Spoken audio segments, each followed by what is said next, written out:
நண்பர்கள் எல்லாருக்கும் வணக்கம். மேடையில் அமர்ந்திருக்க பெரியவங்க எல்லாருக்கும் வணக்கம். ரொம்ப சந்தோஷம். அந்த படத்தில் வந்து நான் முக்கியமான ரோல் பண்ணியிருக்கேன். ஹீரோ ஃப்ரெண்டாக அபி சரவணன் கூட ரொம்ப சந்தோஷம். அப்புறம் ஹீரோயினி கூட அங்கே காம்பினேஷன் வந்தது. இந்த படத்தில் ஒரு சொல்லணுன்னா ஒரு ஃபீலிங்கான ஒரு அப்பாவுக்கும் ஒரு பொண்ணுக்கும் நடக்கக்கூடிய ஒரு அன்பு தான் ரொம்ப இம்பார்ட்டண்ட்டாக சொல்லியிருக்காங்க. இதில் ஒரு ஹீரோ கூட நாங்கள் பண்ணுற அலும்பு தான் எவ்வளோ பிரச்சனை சந்திக்கிறாங்க எங்களால் அப்படிங்கிறது தான் ரொம்ப சந்தோஷம். அதே மாதிரி பார்த்திங்கன்னா சாங்கு சூப்பராக இருந்தது. பவதாரணி அம்மாவுக்கு ரொம்ப வாழ்த்துக்கள். நீங்கள் நிறைய படம் பண்ணணும், நாங்கள் எதிர்பார்க்குறோம். எங்கே இருக்கீங்கன்னு நாங்கள் தேடிக்கிட்டு இருக்கோம். சீக்கிரம் அதே மாதிரி நீங்கள் வரணும், சீக்கிரம் நிறைய படங்கள் பண்ணுங்கள்.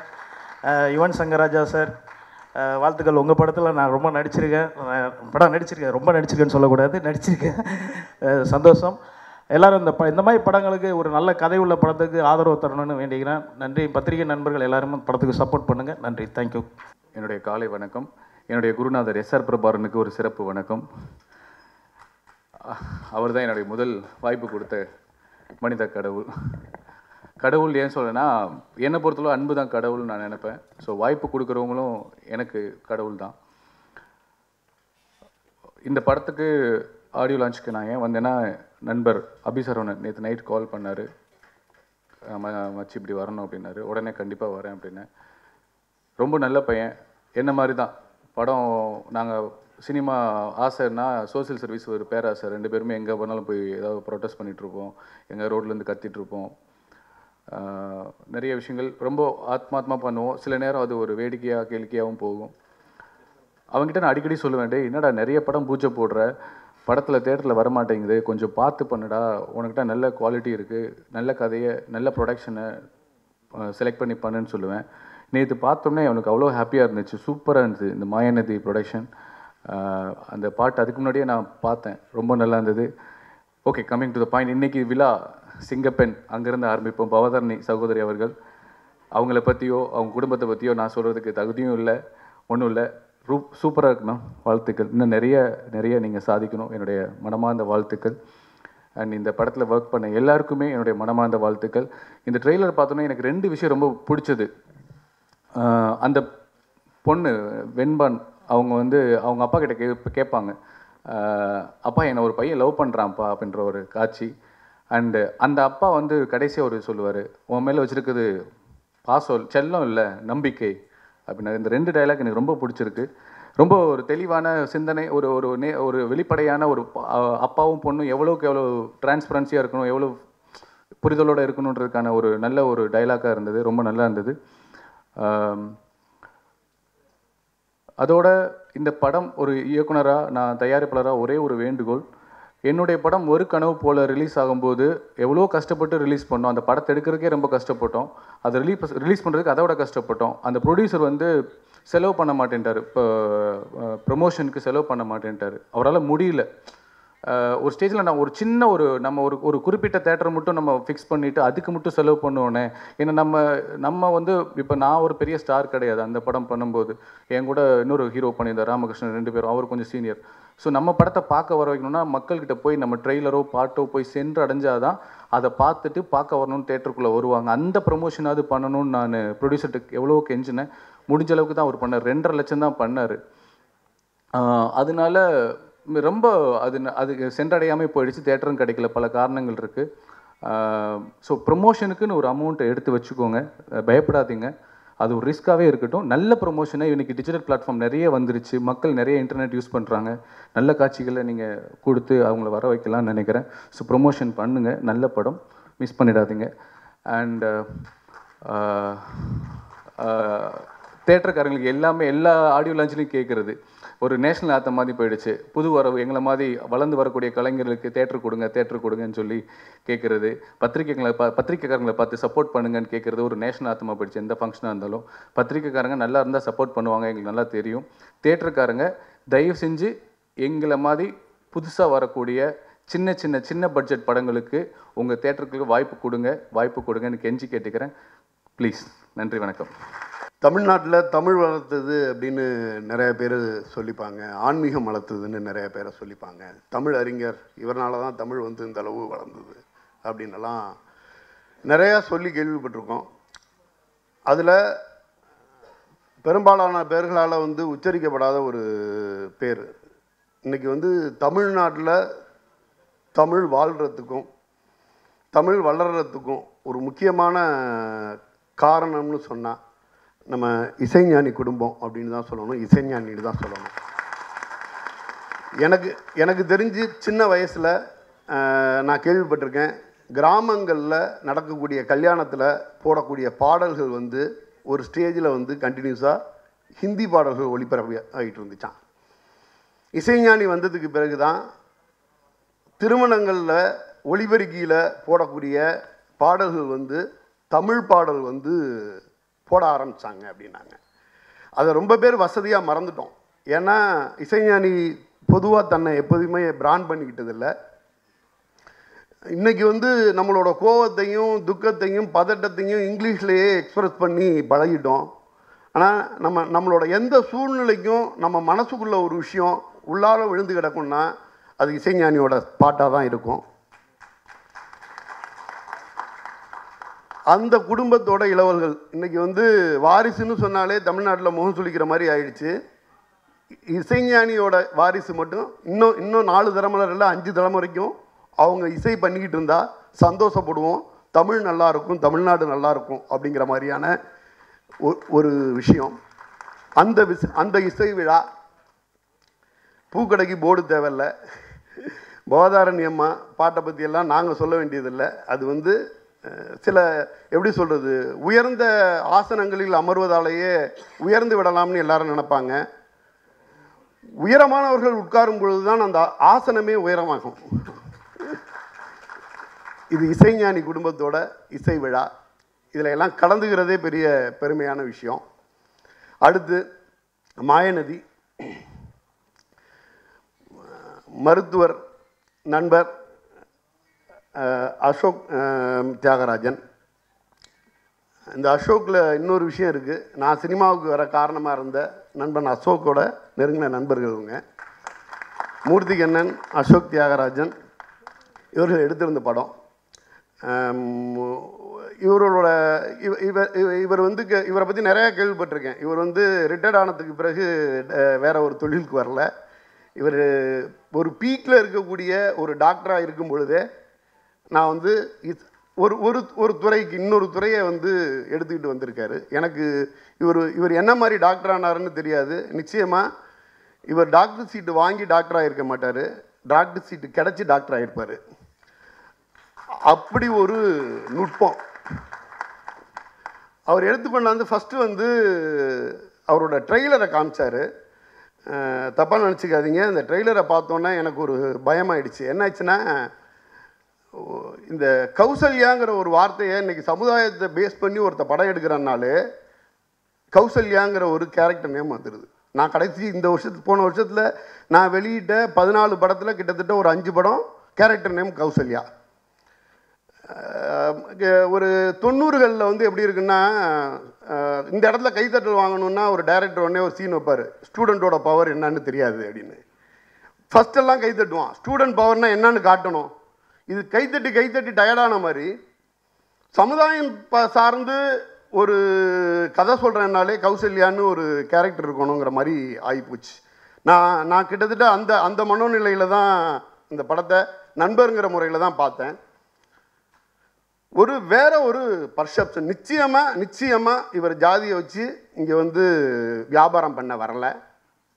நிச்சயமாக ஒரு சமுதாயத்தை முழுக்க தன்னோட அகக்கண்ணில் ஏற்றிக்கிட்டு ஒரு மாயவரத்துலேருந்து நதி புறப்பட்டுச்சுன்னு தான் என்னை பொறுத்த வரைக்கும் இது மாய நதிங்கிறது மாயவரத்துலேருந்து ஒரு நதி புறப்பட்டு தான் சொல்லுவேன். டாக்டருக்கு இது வந்து ஃபஸ்ட்டு ஆப்ரேஷனு. ஆனால் சொல்கிறேன், இந்த டாக்டர் வந்து நிறைய ஆப்ரேஷனை செய்வார். ஏன்னா அவர் டாக்டருக்கு ஆல்ரெடி படிச்சுட்டாரு. நன்றி. ஒரே பதட்டமாக இருக்குது. என்னென்னா எல்லாருமே நல்லா பேசிடுறாங்க. என்ன முன்னாடிலாம் என்னென்னா ப்ரொடியூசர் வந்தார்னா ஏதோ 2 வார்த்தை சொல்லுவார். இப்போ என்னென்னா எல்லாமே சிறப்பாக பேசுகிறதால இப்போ என்ன பேசுறதுன்னு நமக்கு புரியல. இந்த மாயநதி இந்த படத்தில் வந்து நம்ம மூர்த்திகண்ணன் தான் எனக்கு ஃப்ரெண்டு. அதுக்கு பிறகு வந்து டாக்டர் வந்து ஃப்ரெண்டானார் டைரக்டரு. முன்னாடி இன்ஜினியரிங் ஸ்டூடெண்ட் எல்லாம் டைரக்ட் பண்ண வந்தாங்க. இப்போ என்னென்னா டாக்டரும் வர்றதால இப்போ இயக்குனராக இருக்கிற எங்களுக்கெல்லாம் பெரிய நெருக்கடியாக இருக்குது. அடுத்து வந்து இதில் டயலாக் வேறு ரெண்டு, ஏன்னா இந்த நீட்டுன்னு வந்து நம்மளுக்கு வந்து என்னென்னா ரொம்ப பதட்டத்தை உண்டு பண்ணிச்சு. இப்போ என்னென்னா உண்மையாலுமே அது இந்த ஏரியாவை இவர் தொட்டிருக்காரா? ஏன்னா வந்து இப்போ சமீபத்தில் வந்த அசுரனில் வந்து கடைசியாக படிப்பை மட்டும் நம்ம பிடுங்க முடியாதுன்ற மாதிரி இவர் அந்த ஏரியாவில், ஏன்னா நம்ம எப்போதுமே நினைக்கிறது தன்னுடைய வாழ்வியலை, இப்போ கூட ஒரு நண்பர் பேசினார், தன்னுடைய வாழ்வியலை தன் படமாக எடுக்கிறவங்க வந்து ரொம்ப டீட்டெயிலாக ரொம்ப நல்லா எடுத்துருவாங்க. இப்போ அவர் ஃபீல்டில் அந்த டாக்டர் ஏரியாவில் உள்ளே போய் ரொம்ப சிறந்த ஒரு இதை பண்ணியிருந்தாருன்னா ஒரு ஏரியாவில், ஏன்னா அப்பா பெண் பாசம் என்பது நம்ம நிறையா பார்த்துருக்குறோம். அதே மாதிரி காதல் அதில் உள்ள பிரச்சனைகளை நிறையா பார்த்துருக்கோம். இப்போ டாக்டருன்றதால அந்த ஏரியாவில் அவர் உள்ளே போய் நிறையா இதில் ஏதோ ஒரு ஏரியாவை பண்ணியிருந்தாருன்னா ரொம்ப எனக்கு ரொம்ப நல்லா இருக்கும்னு நான் நினைக்கிறேன். அடுத்தது வந்து இது வரைக்கும் குரல் அரசியாக இருந்த பவதாரணி இப்போ இந்த படத்தின் மூலமாக மிகச்சிறந்த இசை அரசியாக மிகப்பெரிய ஒரு இடத்துக்கு வரணும். அப்புக்குட்டி பேசின மாதிரி அவங்கள நம்ம வந்து நிறையா படங்களில் பார்க்கணும். குழந்தை தொழிலாளராக வந்த யுவன் சங்கர் ராஜா, குழந்தை கலைஞனாக வந்த யுவன் சங்கர் ராஜா இன்னை வரைக்கும் இளைஞர்களை தன் கைக்குள் வச்சுக்கிட்டு ஒரு ரவுடி பேபியாகவே இந்த தமிழ் சினிமாவினுடைய திரைப்பாடலை எப்படி ரஜினிகாந்த் அவர்கள் வந்து தமிழ் சினிமாவை உலக சினிமாவை கொண்டு போன மாதிரி ஒரு தமிழ் சினிமாவினுடைய பாடலை ரவுடி பேபி மூலமாக இன்றைக்கி வந்து உலகம் பூரா கொண்டு போயிருக்காரு. அது இன்னும் சொல்லப்போனால் ஒரு வேறு ஒரு மொழியில் வந்திருந்தால் அது வந்து இன்றைக்கி அவர் வந்து ஒரு 1000 கோடி சம்பாதிச்சிருப்பார் ரவுடி பேபியை வச்சு. அது தமிழ் மொழியில் அது மார்க்கெட்டிங் எப்படி பண்ணாங்கன்னு தெரியல, நம்மளுக்கு அது தெரியல. அந்த அளவுக்கு இன்றைக்கும் வந்து தன்னுடைய இளைஞர்களை தன் கைக்குள் வச்சுருக்கிற யுவன் சங்கர் ராஜா. அதற்கு பிறகு இந்த படத்தில் நடித்த அபி மிகச்சிறந்த ஹீரோ வரணும். இதில் நடித்திருந்த நடிகர்கள் அத்தனை பேரும் நல்ல ஒரு இடத்துக்கு வரணும். சொன்ன மாதிரி இன்னொன்று, இந்த மாயவரத்திலேருந்து வந்தவங்க என்னென்னா திடீர்னு ஒரு புரட்சி ஏற்படுத்துவாங்க டி ராஜேந்தர் காலத்திலேருந்து. ஏன்னா இவரும் சினிமாவில் யாரும் ஒர்க் பண்ணதில்லை, டி ராஜேந்தர் ஒர்க் பண்ணதில்லை. நம்ம மணி சார் வந்து மணிரத்னம் ஒரு பார்வைன்னு ஒரு புத்தகம் எழுதியிருக்காரு. அதில் என்னன்னு கேட்டால் ஒரு இடத்துல ஃபஸ்ட்டு அவரும் ஒர்க் பண்ணதில்லை மணி சார் யார்கிட்டையும். முதல் படம் கன்னட படம் எடுப்பார், பால்மகேந்திரா சார் கேமராமேன். என்ன எடுக்கிறதுன்னு தெரியாதால முதல் நாள் சாங்கு போட்டுருவார். சாங் என்னென்னா வச்சு எடுக்கிறதான மாண்டேஜ் சாங்கு போட்டுருவார். ஏன்னா எப்படி ஷார்ட் வைக்கிறது என்னன்றது மணி சாருக்கு குழப்பம் இருக்குது. வச்சுறாரு 2 நாள் அப்படியே சாங்கை போட்டு மாண்டேஜ் எடுத்துக்கிட்டே இருக்கார். 2ஆவது நாள் முடிஞ்சோன்னே 3ஆவது நாள் சீன் போகணும். உடனே பால்மகேந்திரா சார்கிட்ட போய் மணி சார் சொல்கிறாரு, சார் எனக்கு பதட்டமாக இருக்குது, ஏன்னா நாங்களே ப்ரொடியூசரு, நாளைக்கு சீன் எடுக்கும்போது ரொம்ப சொதைப்பிடுவோன்னு ஒரு பயமாக இருக்குது சார். அதனால் இதோட இந்த படத்தை முடிச்சுட்டு எங்கள் வீட்டில் போய் எனக்கு படம் எடுக்க தெரியாது, அதனால் இதோட க்ளோஸ் பண்ணிடலாம் அந்த படத்தை அப்படின்னு சொல்ல போகிறோம் சார்னு பால்மகேந்திரா சார்கிட்ட மணிரத்னம் சார் சொல்கிறார். அப்போ பால்மகேந்திரா சொல்கிறாரு, மொதல் படம் எடுக்கும்போது எனக்கு இந்த பதட்டம் இருந்ததுயா, அதனால் நாளைக்கு எடுத்துக்கலாம் வா அப்படின்னு கூப்பிட்டு போய் எடுத்து தான் முதல் படத்தை ரொம்ப சிறந்த படமாக பண்ணாங்க. அதே மாதிரி ராம்கோபால் வர்மா யார்கிட்டையும் ஒர்க் பண்ணது கிடையாது. அவர் முதல் படம் பண்ணுறாரு. அவர் அதிகமாக ஸ்டெடிகேம் யூஸ் பண்ணுறாரு படத்தில். ஒரு கேள்வி பதிலில் கேட்குறாங்க, நீங்கள் ஏன் நிறைய ஸ்டெடிகேம் யூஸ் பண்ணீங்க சீனில்? அப்போ ராம்கோபால் வர்மா சொல்கிறாரு, எனக்கு ஷார்ட் வைக்க தெரியல, அதனால் ஸ்டெடிகேம் வச்சு எந்தெந்த கேரக்டர் பேசுவாங்களோ அவங்கள்ட்டலாம் அப்படி காட்டிட்டு வந்துட்டேன் நான், அதை பெரிய மேக்கிங்னு சொல்லிட்டாங்கன்றார். அதனால் இந்த சினிமா கற்றுக்காதவங்க சிறந்த படமாக எடுத்துக்கிறதுக்கான மிகச்சிறந்த வாய்ப்பு இருக்குது. அதனால் இந்த மாயநதி மாயவரத்திலேருந்து வந்த மிகப்பெரிய, அங்கே காவேரி சின்னதாக இருந்தாலும் காவேரி நமக்கு முக்கியம் தமிழுக்கு, அதனால் மிகச்சிறந்த படமாக இது இருக்கணும். இதில் இருந்த நடிகர்கள், டெக்னீஷியன் அத்தனை பேருக்கும் பத்திரிகையாளர்கள், ஊடகங்கள் எல்லாமே மிகப்பெரிய ஒரு ஆதரவு தரணும். ஏன்னா புதியவர்கள் எந்த துறைக்கு வந்தாலும் மிகப்பெரிய ஆதரவு தந்தால் தான் அந்த துறை மிகப்பெரிய வளர்ச்சி அடையும். நன்றி, வணக்கம். அமீர் அண்ணன் ரொம்ப நாளுக்கு அவருடைய உரை தான் இப்போ ரொம்ப நீங்கள் எதிர்பார்த்துக்கிட்டு இருப்பீங்க. எங்கே எல்லாம் வலியவன் குரல் கீழே போயிடுதோ, அதாவது எளியவன் குரல் கீழே போயிடுதோ, அங்கெல்லாம் அமீர் அண்ணனுடைய குரல் இருக்கும். அதுதான் அமீர் அண்ணன். நிச்சயமாக இன்றைக்கும் அவருடைய குரல் ரொம்ப மிகப்பெரிய லெவலில் உரைக்கணும். உங்களை மாதிரி நானும் எதிர்பார்க்குறேன். நன்றி. பொதுவாக நமக்கு ரொம்ப தன்னம்பிக்கை தரவங்க இருந்தாங்கன்னா நம்மள அறியாமல் ஒரு கான்ஃபிடன்ட் கூடிடும். ஸோ பொதுவாக வந்து எனக்கு மேடை பேசலாம் வராது. என்னுடைய படங்களுக்கு நல்லா பேசுவேன், மற்ற படங்களுக்கு வந்து பேச்சு வராது. இன்றைக்கி வந்து அமீர் சார் இருக்கிறதுனால கொஞ்சம் ஒரு தெம்பு இருந்துச்சு. சரி ஏதோ பேசிடலாம் அன்றைக்கி அப்படின்னு சொல்லிட்டு ஒரு நம்பிக்கையாக இருக்கும்போது சுப்பிரமணிய சார் அண்ணன் வந்து இப்போ எல்லாருமே நல்லா பேசுகிறாங்க, நான் என்ன பேசுவேன்னு தெரியல ஆரம்பிச்சிட்டாரு. ஸோ வந்த நம்பிக்கையும் போயிடுச்சு. இருந்தாலும் என்னால் முடிஞ்சதை பேசுகிறேன். என்னுடைய குருநாதர், மானசீக குருநாதர் அண்ணன் Amir sir, Yuvan Shankar Raja sir, Bhavadharani madam, Subramaniya Siva அண்ணன், நெருங்கிய சகோதரர்கள் சவுந்தர், தயாரிப்பாளர் செந்தில் அண்ணன் அவர்கள், ரோஷன் அவர்கள், அபி சரவணன், அப்புக்குட்டி அப்படின்னு சொல்லி ரொம்ப நெருக்கமானவங்க இருக்காங்க ஒரு மேடை. ஸோ எனக்கு ரொம்ப நெருக்கமான ஸ்டேஜை தான் நான் ஃபீல் பண்ணுறேன். ஃபஸ்ட்டு வந்து மாயநதி, இந்த தலைப்பில் வந்து ஒரு பாடல் வந்து ரஜினி சாருடைய படத்தில் வந்து பெரிய ஹிட் ஆச்சு. அதே போல் சமீபத்தில் வந்து மலையாளத்தில் ஒரு மூவி மாயநதின்னு பெரிய பம்பர் ஹிட்டு. ஸோ அந்த தலைப்பு நிச்சயமாக இந்த தலைப்பே ஒரு கான்ஃபிடன்ட் கொடுக்குது. பெரிய வெற்றி இந்த படத்துக்காக காத்திருக்கு நான் நம்புகிறேன். படத்தினுடைய விசுவல்ஸ் ரொம்ப சூப்பராக இருக்குது. முக்கியமாக மியூசிக் கேட்கும்போது அவ்வளோ அழகாக இருக்குது. ஃபஸ்ட்டு பவதாரணி மேடத்துடைய இசை வந்து அவ்வளோ அழகாக இருக்குது. எனக்கு தெரிஞ்சு 2002 மித்ரா மை ஃப்ரெண்ட் அவருடைய ஃபஸ்ட்டு மியூசிக் நினைக்கிறேன். ரேவதி மேடம் டைரக்ஷன், இங்கிலீஷில் ஆரம்பித்த ஒரு இங்கிலீஷ் மூவி, அது தமிழில் பண்ண படம். இது அவருடைய 10வது திரைப்படம் மியூசிக் டைரக்டராக. குரலால் ஏற்கனவே வந்து அவர் ஒரு தேசிய விருது பாரதி படத்திற்காக வாங்கினார். அவர் எப்படி ஒரு பாடகியாக தேசிய விருது வாங்கினாரோ அதே போல் இந்த மாயநதி அவருக்கு ஒரு இசையமைப்பாளராக ஒரு தேசிய விருது வாங்கி தரணும்னு நான் வாழ்த்துறேன். அப்புறம் குறிப்பாக சொல்லணும்னா அபி சொல்லணும். அபி ரொம்ப நெருங்கிய சகோதரர்கள். சவுந்தர் எப்படி எனக்கு ரொம்ப நெருக்கமோ அந்த மாதிரி. அது சில நண்பர்கள் வந்து ரொம்ப நெருக்கமாக பழகுவாங்க, நெருக்கமாக பேசுவாங்க. ஆனால் நமக்கு அவங்க மேலே ஒரு நம்பகத்தன்மை, ஒரு சின்ன சந்தேகம் இருந்துக்கிட்டே இருக்கும். இவங்க உண்மையாகவே பழகுறாங்களா, இவங்களோட பேச்சில் உண்மை இருக்கா அப்படின்னு. அபி வந்து எப்போ என்கிட்ட பழக ஆரம்பித்தாரோ அப்போ இருந்து அந்த ஃபஸ்ட்டு ஸ்டேஜில் இருந்தே அவர் ரொம்ப உண்மையான ஒரு மனிதர் அப்படின்னு எனக்கு தோணுச்சு. இந்த நிமிஷம் வரைக்கும் அவருடைய பேச்சில், அவருடைய செயலில், அவர் நடவடிக்கையில் எதுலேயுமே பொய் இருக்காது. ரொம்ப யதார்த்தமாக இருப்பார். ஸோ அவருக்கு வந்து இது ஹீரோவாக 3வது படம்னு நினைக்கிறேன். கேரள நாட்டிலும் பெண்களுடனே பட்டதாரி, அதுக்கு பிறகு ஹீரோவாக 3வது படம். அவர் நடிச்சிருக்க படம் 7வது படம். இது இன்னும் ஒரு 4 படம் அண்டர் ப்ரொடக்ஷனில் இருக்குது. நல்ல படங்கள், நல்ல கதைகளில் அவர் இருக்கார். அட்டகத்தி, குட்டிப்புலி, இதில் எல்லாம் வந்து ஃபஸ்ட்டு சின்ன சின்ன கேரக்டர் பண்ணார். சின்ன கேரக்டரில் ஆரம்பித்து அவருடைய இடத்த, அவருடைய அடையாளத்தை மிக அழுத்தமாக பதிவு பண்ணிட்டு வர்றாரு. இன்றைக்கி ஒரு 3வது படத்தினுடைய ஹீரோ. அபிக்கு என்னுடைய வாழ்த்துக்கள். நிச்சயமாக அவருக்கான இடம் இங்கே காத்திருக்கு. மாயநதி எப்படி அவருக்கு ஒரு நல்ல அடையாளமாக இருக்குமோ அதே மாதிரி என்னுடைய கொம்பு வச்ச சிங்கம்டா படத்தில் மிக முக்கியமான ஒரு கேரக்டர் பண்ணியிருக்காரு அபி. அந்த கேரக்டர் வந்து படத்தோட பிகினிங்லேருந்து எண்டு கிளைமேக்ஸ் வரைக்கும் இருக்கும். அந்த நம்ம இந்த மாயநதி எப்படி ஒரு முக்கியமான அடையாளமாக இருக்குமோ அதே மாதிரி என்னுடைய கொம்பு வச்ச சிங்கம் படமும் பெரிய அடையாளமாக இருக்கும். அப்புறம் சவுந்தர் சொன்னார், இந்த மாதிரி ப்ரொமோஷன், டிஜிட்டல் ப்ரொமோஷன் பண்ணும்போது நல்ல காட்சிகளை கொடுங்க அப்படின்னாரு. காட்சிகள் தேவையில்லை ப்ரொமோஷனுக்கு, இப்போ பண்ண 2 சாங் போதும். அவ்வளோ அழகாக இருக்குது. இந்த சாங் பார்த்தாவே நிச்சயமாக தேட்டருக்கு ஆடியன்ஸ் வருவாங்க நம்புகிறேன். அப்புறம் ரோஷன் அவர்கள் சொல்லும்போது சொன்னார், எங்கள் மாயபுரத்தில் வந்து லவ்வர்ஸ் எல்லாமே ஒரு அடி தள்ளி வருவாங்க அப்படின்னு. உங்கள் மாயபுரத்துலேயே ஒரு அடி தள்ளி வருவாங்க, எங்கள் மாதிரியில் 4 அடி பின்னாடி தான் வரணும். அது வந்து பார்த்திபன் திரைப்படத்தில் வந்து அமித் சார் ரொம்ப அழகாக பதிவு பண்ணியிருப்பாங்க. 4 அடி பின்னாடி தான் வரணும், பக்கத்தில் வரவே முடியாது, அவ்வளோ பிரச்சனை வந்துடும். அதனால் இதை விட இன்னும் ரொம்ப டிஸ்டன்ஸான காதலிங்கிறது. கொஞ்சம் நெருக்கமாக பதிவு பண்ணதுக்காக இயக்குனர், தயாரிப்பாளருக்கு வாழ்த்துக்கள். அப்புறம் அமீர் சாரை வந்து நான் அடிக்கடி சந்திப்பேன். ஏன்னா எங்களுக்கு எல்லாமே அவர் தான். சசி சாருக்கு எனக்கு எல்லாமே. நாங்கள் எந்த நல்ல விஷயங்கள், ஏதாவது மனக்குழப்பங்கள் இருந்தால் கூட அமீர் சார்ட்ட தான் போய் டிஸ்கஸ் பண்ணுவோம். எங்களோட அண்ணன் அவர். அப்படி அமீர் சார்ட்ட போய் பார்த்து பேசிட்டு வந்தோம்னா ஒரு 2-3 நாளுக்கு அவருடைய தாக்கம் நமக்கு இருந்துக்கிட்டே இருக்கும்.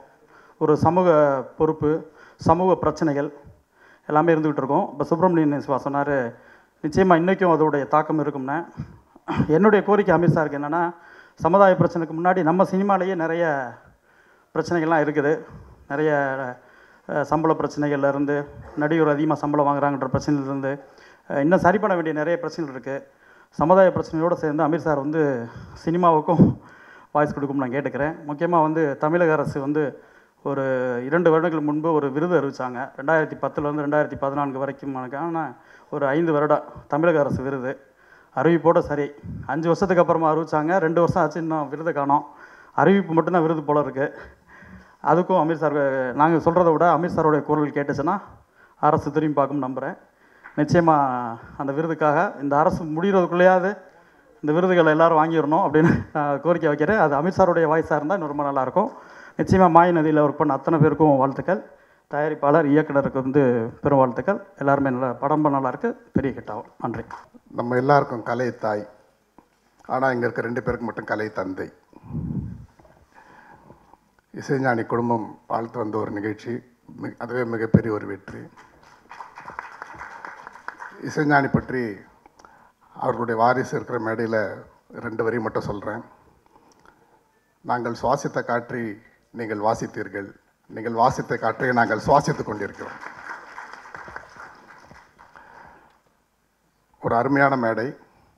இந்த 2 விஷயத்தை மட்டும் இந்த இடத்துல பதிவு செய்ய விரும்புகிறேன். பொதுவாக சினிமாவை சொல்லுவாங்க, நான் நடிகராக வரல, டைரக்டராக வரலன்னா நான் டாக்டராக இருப்பேன்னு சொல்லுவாங்க. ஆனால் டாக்டரான ஒருத்தர் டைரக்டராக இருக்கார். விஞ்ஞான ரீதியாக, தொழில் ரீதியாக இதயங்களில் நுழைந்தவர் இப்பொழுது கலையின் மூலமாக அனைவருடைய இதயத்தில் நுழைஞ்சிருக்க அந்த படத்தின் மூலமாக. இதில் வாழ்த்து வந்த உங்களை முக்கியமாக சொல்லணும்னா, முதல் பாராட்டு தேசிய விருதுக்கு பெருமை சேர்த்து கொடுத்த எங்கள் தங்கை பவதாரணிக்கு. அவர்களுக்கு தேசிய விருது கொடுத்து அந்த விருது பெரிய பேர் எடுத்துக்கிச்சுன்னு சொல்லணும். அதை இத்தனை பேர் முன்னாடி மேலும் அங்கீகரிக்கக்கூடிய விதமாக இந்த இசை வெளியிட வந்திருக்கும் யுவன் சங்கர் ராஜ் அவருக்கு ஒரு பெரிய பலத்த கைத்தடல்கள் கொடுக்கணும். இது எல்லாத்துக்கும் மேலே ஒடுக்கப்பட்டவரின் குரலாக எப்பயும் ஒலிக்கக்கூடிய நண்பர், இயக்குனர், தமிழ் சினிமாவின் புரட்சி இயக்குனர் அமீர் அவர்களுக்கு ஒரு பெரிய பாராட்டுகள். ஒரே ஒரு தகவல் இந்த மேடையில் நிறைய பேருக்கு தெரியாதுக்காக ஒரே நேரத்துக்கு ஏன்னா படம் அடுத்து காட்சி வர ஆரம்பிக்கணும், அதனால் அமீர் சார் வேறு பேசணும். அதனால் என்னுடைய மற்ற நேரம் எல்லாத்தையும் நான் அமீர் சார் கொடுத்துட்டு இதோட முடிக்கலான் இருக்கேன். சுப்பிரமணிய சிவா அவர்களுக்கு உங்களெல்லாம் ஒரு இயக்குனராக தெரியும். தமிழ் சினிமாவில் சில முக்கியமான விஷயங்களில் அதர் வரலாற்று பதிய வேண்டிய ஒரு விஷயத்தில் ஒரு விஷயம் என்னன்னு சொன்னால், அவருடைய படத்தின் மூலம் ஒரு புதிய விஷயம் நடந்துச்சு. அது என்னன்னா, திருடா திருடின்ற படம் மட்டும்தான் தமிழ் சினிமாவிலேயே செங்கல்பட்டு ஏரியா, அதாவது வந்து ஏலத்தில் விடப்பட்ட முதல் திரைப்படம் திருடா திருடி படம். விலை வந்து நிர்ணயிக்க முடியாமல் ஏலத்திலேயே பேசி பேசி பேசி ஒரு படத்தினுடைய விநியோகம் நடத்தப்பட்டிருக்கின்றால் அந்த படம் திருடா திருடி. அந்த படத்தை இயக்கிய என்னுடைய நண்பர் சுப்பிரமணிய சிவா இந்த இடத்துக்கு வந்திருக்கிறது மிகப்பெரிய பாராட்டு. தம்பி அபிசரவணன் உட்பட இந்த படத்தில் இருக்கிற அனைத்து குழுவினர் அனைவருக்கும் நேரம் கருதி பாராட்டி, அனைவருக்கும் எங்களுடைய பத்திரிகையாளர் தோழர்கள் அனைவருமே இது போன்ற சிறிய படங்களை நிச்சயமாக உங்களுக்கு நாங்கள் எல்லாருமே உங்களுக்கு சப்போர்ட்டாக இருப்போம்ன்றதை சொல்லிக்கிட்டு நன்றி கூறி விடைபெறுகிறேன். நன்றி, வணக்கம். இந்த இனிய காலை நேரத்திலே மாயநதி விழாவினில் கலகல முகத்துடன் இந்த விழாவிற்கு வருகை தந்திருக்கும் அன்பு நண்பர்களே, சக கலைஞர்களே, நாட்களை பூக்களாக்கும் எனதருமை ஊடக, பத்திரிகை, இணையதள நண்பர்களே, உங்கள் அனைவரையும் மற்றும் இங்கே மேடையில் வீற்றிருக்கும் சிறப்பு விருந்தினர்களே, உங்கள் அனைவரையும் வரவேற்பதில் மகிழ்ச்சி அடைகிறேன். யுவன் சார், 1979 ஆகஸ்ட் 31 அன்று நீங்கள் இந்த பூமியில் உதித்த போதே இசையே உங்களை வரவேற்றிருக்கும். ஏனெனில் நீங்கள் அனைவர் இதயத்தையும் ஆட்சி செய்த இசைஞானியின் தவவிரல்களில் தவழ்ந்தவர் நீங்கள். 16 வயதினிலே திரை இசையமைத்து இமைவிரிய உங்களை பார்க்க வைத்தீர்கள் எங்களை. இன்று வரை இசையாய் இதயங்களை வென்றெடுத்து வரும் உங்களை வரவேற்பதில் மிக்க மகிழ்ச்சி. அமீர் சார் மௌனத்தில் பேச ஆரம்பித்து பருத்தி வீரனாய் மகுடம் சூட்டி கலையுலகை வலம் வந்து இப்போது வெற்றி எனும் நாற்காலியில் அமர்ந்திருக்கும் உங்களை வரவேற்பதில் மகிழ்ச்சி அடைகிறேன். மாயநதியின் இனிமை இசை நதி எங்கள் பவதாரணி. குரலால் தேசிய விருதையும் இசையால் எங்கள் மனதையும் வென்றெடுத்தவர் நீங்கள். தமிழகம் கொண்டாடும் தவிர்க்க முடியா பெண் இசை இயக்குனர். பிறப்பு, வாழ்வு, மறைவு என்பது போல் எங்கள் திரைப்படத்தில் 3 உணர்வுகளுக்கும் 3 முத்தான பாடல்களை தந்துள்ளீர்கள். எளிமையின் உச்சம், திறமையின் உயரம். திறமை உங்களின் வரம். விழாநாயகி, உங்களை வரவேற்பதில் மகிழ்ச்சி அடைகிறேன். அடுத்து சுப்பிரமணிய சிவா சார், நீங்கள் அருகில் இருந்தாலே அனைவருக்கும் நன்மை நடந்து கொண்டே இருக்கும்.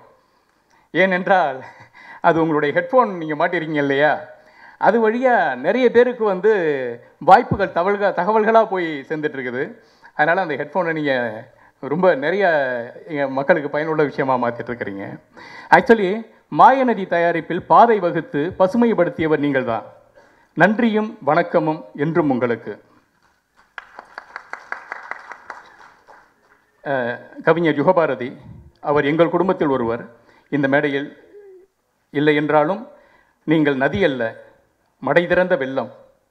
வெள்ளை புன்னகையை வெளியில் சிந்தி எல்லைகளில்லா புத்தகங்களை எழுதிய எழுத்து ராட்சசன். உங்களுக்கும் எங்களுடைய நன்றியையும் வணக்கத்தையும் தெரிவித்துக் கொள்கிறோம். அடுத்து எங்கள் நண்பர் சக்தி, திரைக்கு பின்னிருந்து ஹீரோக்களை உருவாக்கும் யுக்தி அறிந்த ஹீரோக்களின் ஹீரோ நீங்கள். நேர்மையும் ரசனையும் நேர்கொண்ட பார்வையும் எங்கள் அன்பு சக்தியை வரவேற்று மகிழ்கிறோம். கலகலப்பிலும் இசையமைப்பிலும் எங்கள் பிரேம்ஜி மேடையில் இல்லை என்றாலும் எதிர்பார்க்கிறோம்.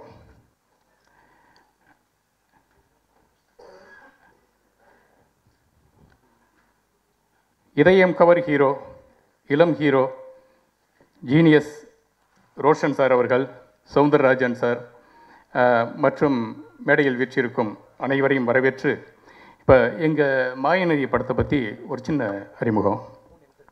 நண்பர் தியாகராஜன் என்னுடைய பாலிய சிநேகிதர். தியாகு நானும் எங்களுடைய ஒரு சின்னதாக ஒரு அறிமுகம் சொல்லிடுறேன். நாங்கள் ஃபஸ்ட் ஸ்டாண்டர்டில் காதையை தொட்டு வயசை கணிச்சு உட்கார வச்ச அந்த வயசுலேருந்து ஃப்ரெண்ட்ஸு. எல்லாருக்கும் ஆரஞ்சு மிட்டாய் கொடுத்துட்டு தியாகு பக்கத்தில் போய்ட்டு உட்காரும்போது என்கிட்ட குச்சி இல்லை, தியாகிட்ட கேட்டேன் அவர் குச்சி கொடு அப்படின்ட்டு. அவர் குச்சி கொடுத்தாரு. அந்த குச்சியை பாதியை முறிச்சு கொடுத்தாரு. அந்த குச்சி எழுதப்படலை, என்கிட்ட திருப்பி கொடுத்துரு அப்படின்னாரு. ஏன் அப்படின்னு பார்த்தா அது எச்சி தொட்டு வச்ச குச்சி, அதை நான் வச்சுக்கிறேன் அப்படின்னு அவர் வச்சு இந்த குச்சியை என்கிட்ட கொடுத்தாரு. அப்படி என்னுடைய நண்பர். அடுத்து அப்போ எப்படி இருந்தாரோ, ஒரு குழந்தை நல மருத்துவராக ஒரு 300 பேர் வாசலில் வெயிட் பண்ணும்போதும் அவர் தன்னுடைய பணியை ஆற்றி கொண்டு இருக்கும்போதும் அந்த அளவுக்கு மாயவரத்தில் ஒரு பீக்கான ஒரு டாக்டர். ஒரு பீக்கான டைமில் தான் வந்து ஒரு படம் பண்ண வந்தார். அப்பவும் அதே பணிவு, அதே எளிமை. இந்த மாயநதி படத்தின் வற்றாத ஜீவநதி எங்களுடைய தான் அசோக் தியாகராஜன். இந்த நேரத்தில் இன்னொரு விஷயத்தையும் பகிர்ந்துக்கணும்னு ஆசைப்பட்றேன். தியாகுடைய அப்பா, எங்களுக்கெல்லாம் அவர் சாரு, எங்களுடைய வகுப்பாசிரியர், எங்களுக்கு சயின்ஸ் எடுத்தாங்க. அவங்க பேர் வந்து மு செல்வராஜ். அவங்க வந்து 45 வருஷமாக இயற்கை உணவை மட்டுமே சாப்பிட்டு கொண்டு இருக்கிறார்கள். 45-50 வருஷம் இருக்கும் இயற்கை உணவை மட்டுமே. அதாவது இப்போ தான் எல்லாம் இயற்கை உணவு மற்ற விஷயங்கள்லாம் பேசுகிறாங்க.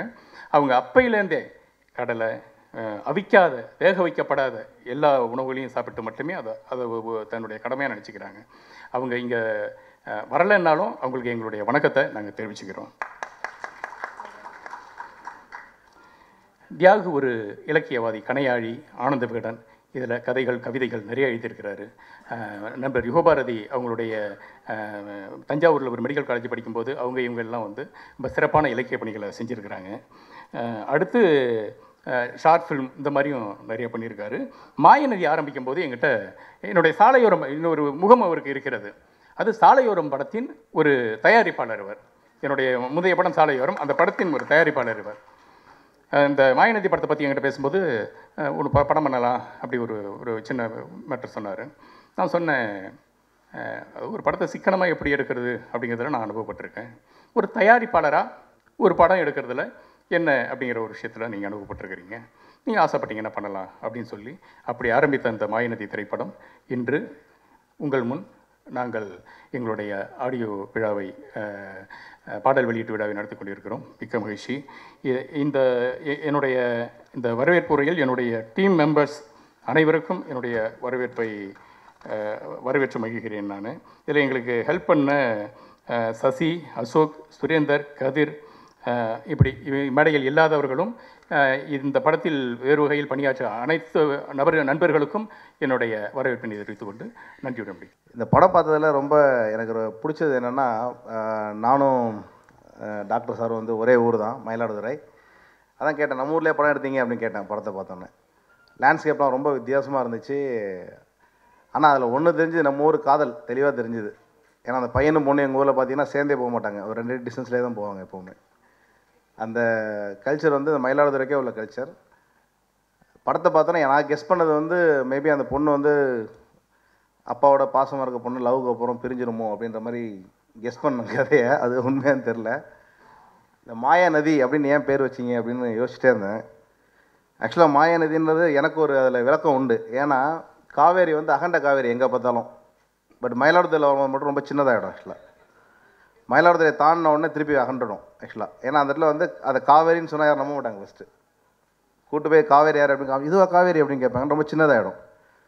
ஒருவேளை எல்லா பொண்ணோட வாழ்க்கையில் அதான் நடந்துட்டு இருக்குல்ல. ஜாலியாக அவங்க லவ் பண்ணுற வரைக்கும் சந்தோஷமாக இருக்குங்க அப்பா அம்மாவோட.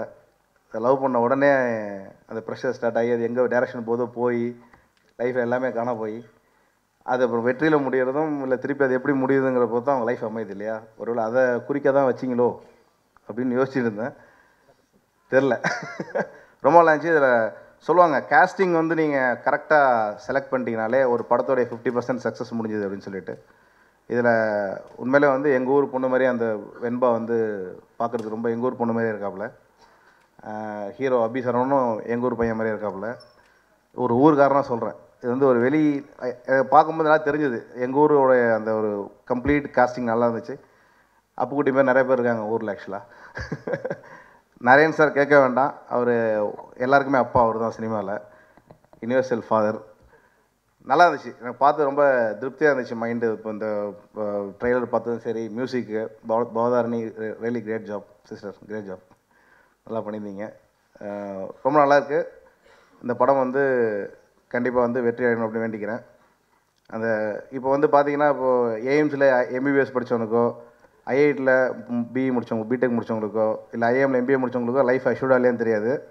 ஆனால் தமிழ்நாட்டிலையோ இல்லை ஆந்திராலேயோ ஒரு நல்ல படத்தை 2 கோடி ரூபாய்க்கு எடுத்து அதை சக்ஸஸ் பண்ணி ஹிட் அடிச்சிட்டிங்கன்னா, அந்த ட்ரீம் வாரியர் எஸ்ஆர் பிரபு சார் கண்ணிலையும் கார்த்திக் கண்ணிலையும் பட்டுட்டிங்கன்னா உங்களுக்கு பெரிய லைஃப் கேரண்டி.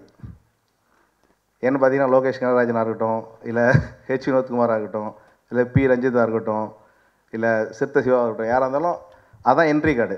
அதை போட்டிங்கன்னா உங்கள் லைஃப் கேரண்டிடு. இவங்கெல்லாம் எல்லாம் படித்து கிடிச்சு முடிச்சு லைஃப்பில் செட்டில் ஆகிறதுக்குள்ளே இவங்க செட்டில் ஆகிடலாம். ஸோ அந்தமாரி ஒரு பார்த்து சூஸ் பண்ணி அதை ப்ரொடியூஸ் பண்ணுறதுக்கு ரொம்ப நன்றி. பட் உங்களுக்கு அந்த மணி எடுக்காது தெரியும் எனக்கு.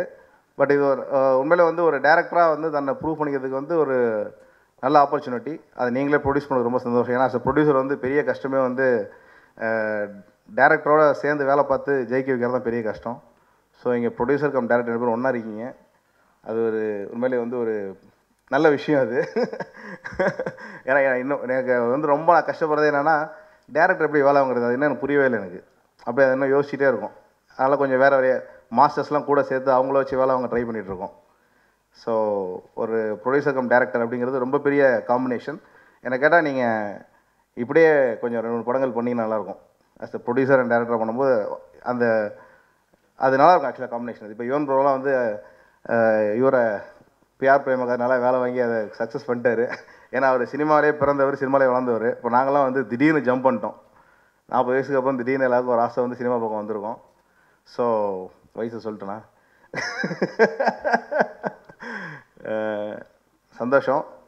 இதுமாரி மேடையில் ரொம்ப பேசுனது இல்லை, அதனால் எனக்கு கொஞ்சம் சரியாக பேச வரல. வாழ்த்துக்கள். மனதார இந்த படம் வந்து வெற்றி அடையணும். தியாகராஜன் அவருடைய டேரக்டராகவும் ப்ரொடியூசரும் அவருடைய கேரியர் வந்து உச்சத்தவர்னு வேண்டிக்கிட்டு உங்கள் எல்லாருக்கும் நன்றி தெரிவித்து, பத்திரிகையாளர்கள் அனைவரும் இந்த படத்தை உங்கள் தோளில் சுமந்து மக்களிடம் சென்று சேர்க்குமாறு கேட்டுக்கொண்டு விடைபெறுகிறேன். நன்றி, வணக்கம். என்னை கூப்பிடுவாங்கன்னு எனக்கு தெரியாது. இருந்தாலும் வந்து என்ன பேசுகிறதுன்னு தெரியல. ஆனால் பட் இருந்தாலும் என்னால் முடியுதோ அதை நான் பேசிடுறேன். என்னை வச்சு டெஸ்ட் பண்ணுறாங்க, எக்ஸாம் மாதிரி.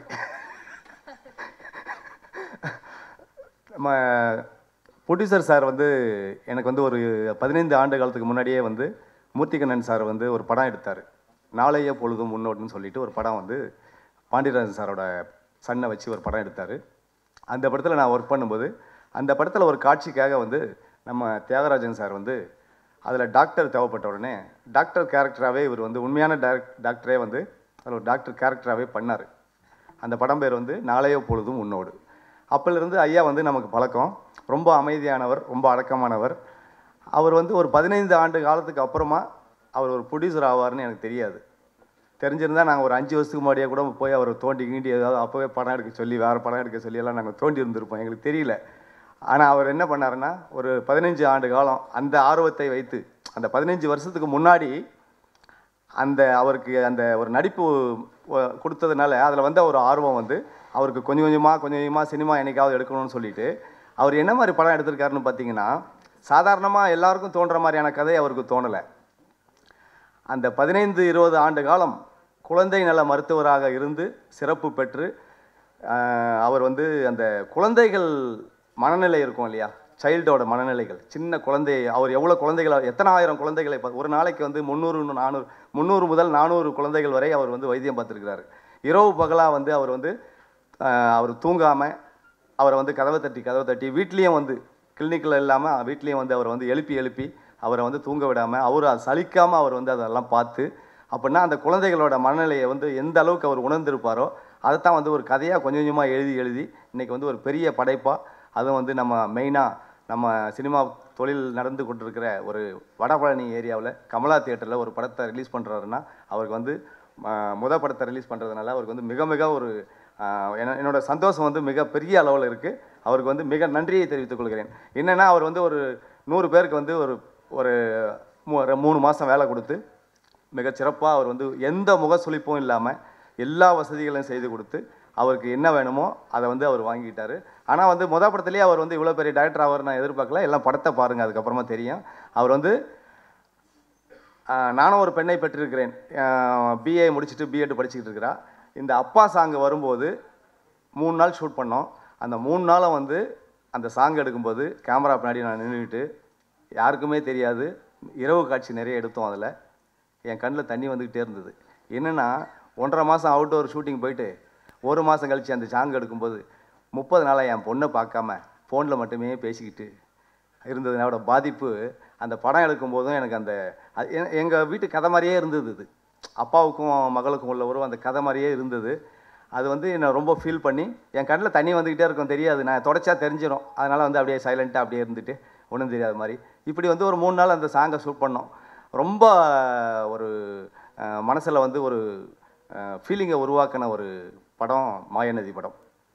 இந்த படம் வந்து நிச்சயமாக வந்து எல்லாருமே நல்லா நடித்து எல்லாருமே வந்து கதாநாயகனெல்லாம் வந்து ரொம்ப யதார்த்தமாக, கதாநாயகி எல்லாருமே வந்து ரொம்ப யதார்த்தமாக நடித்தாங்க. சிறப்பாக வந்திருக்கு இந்த படம்.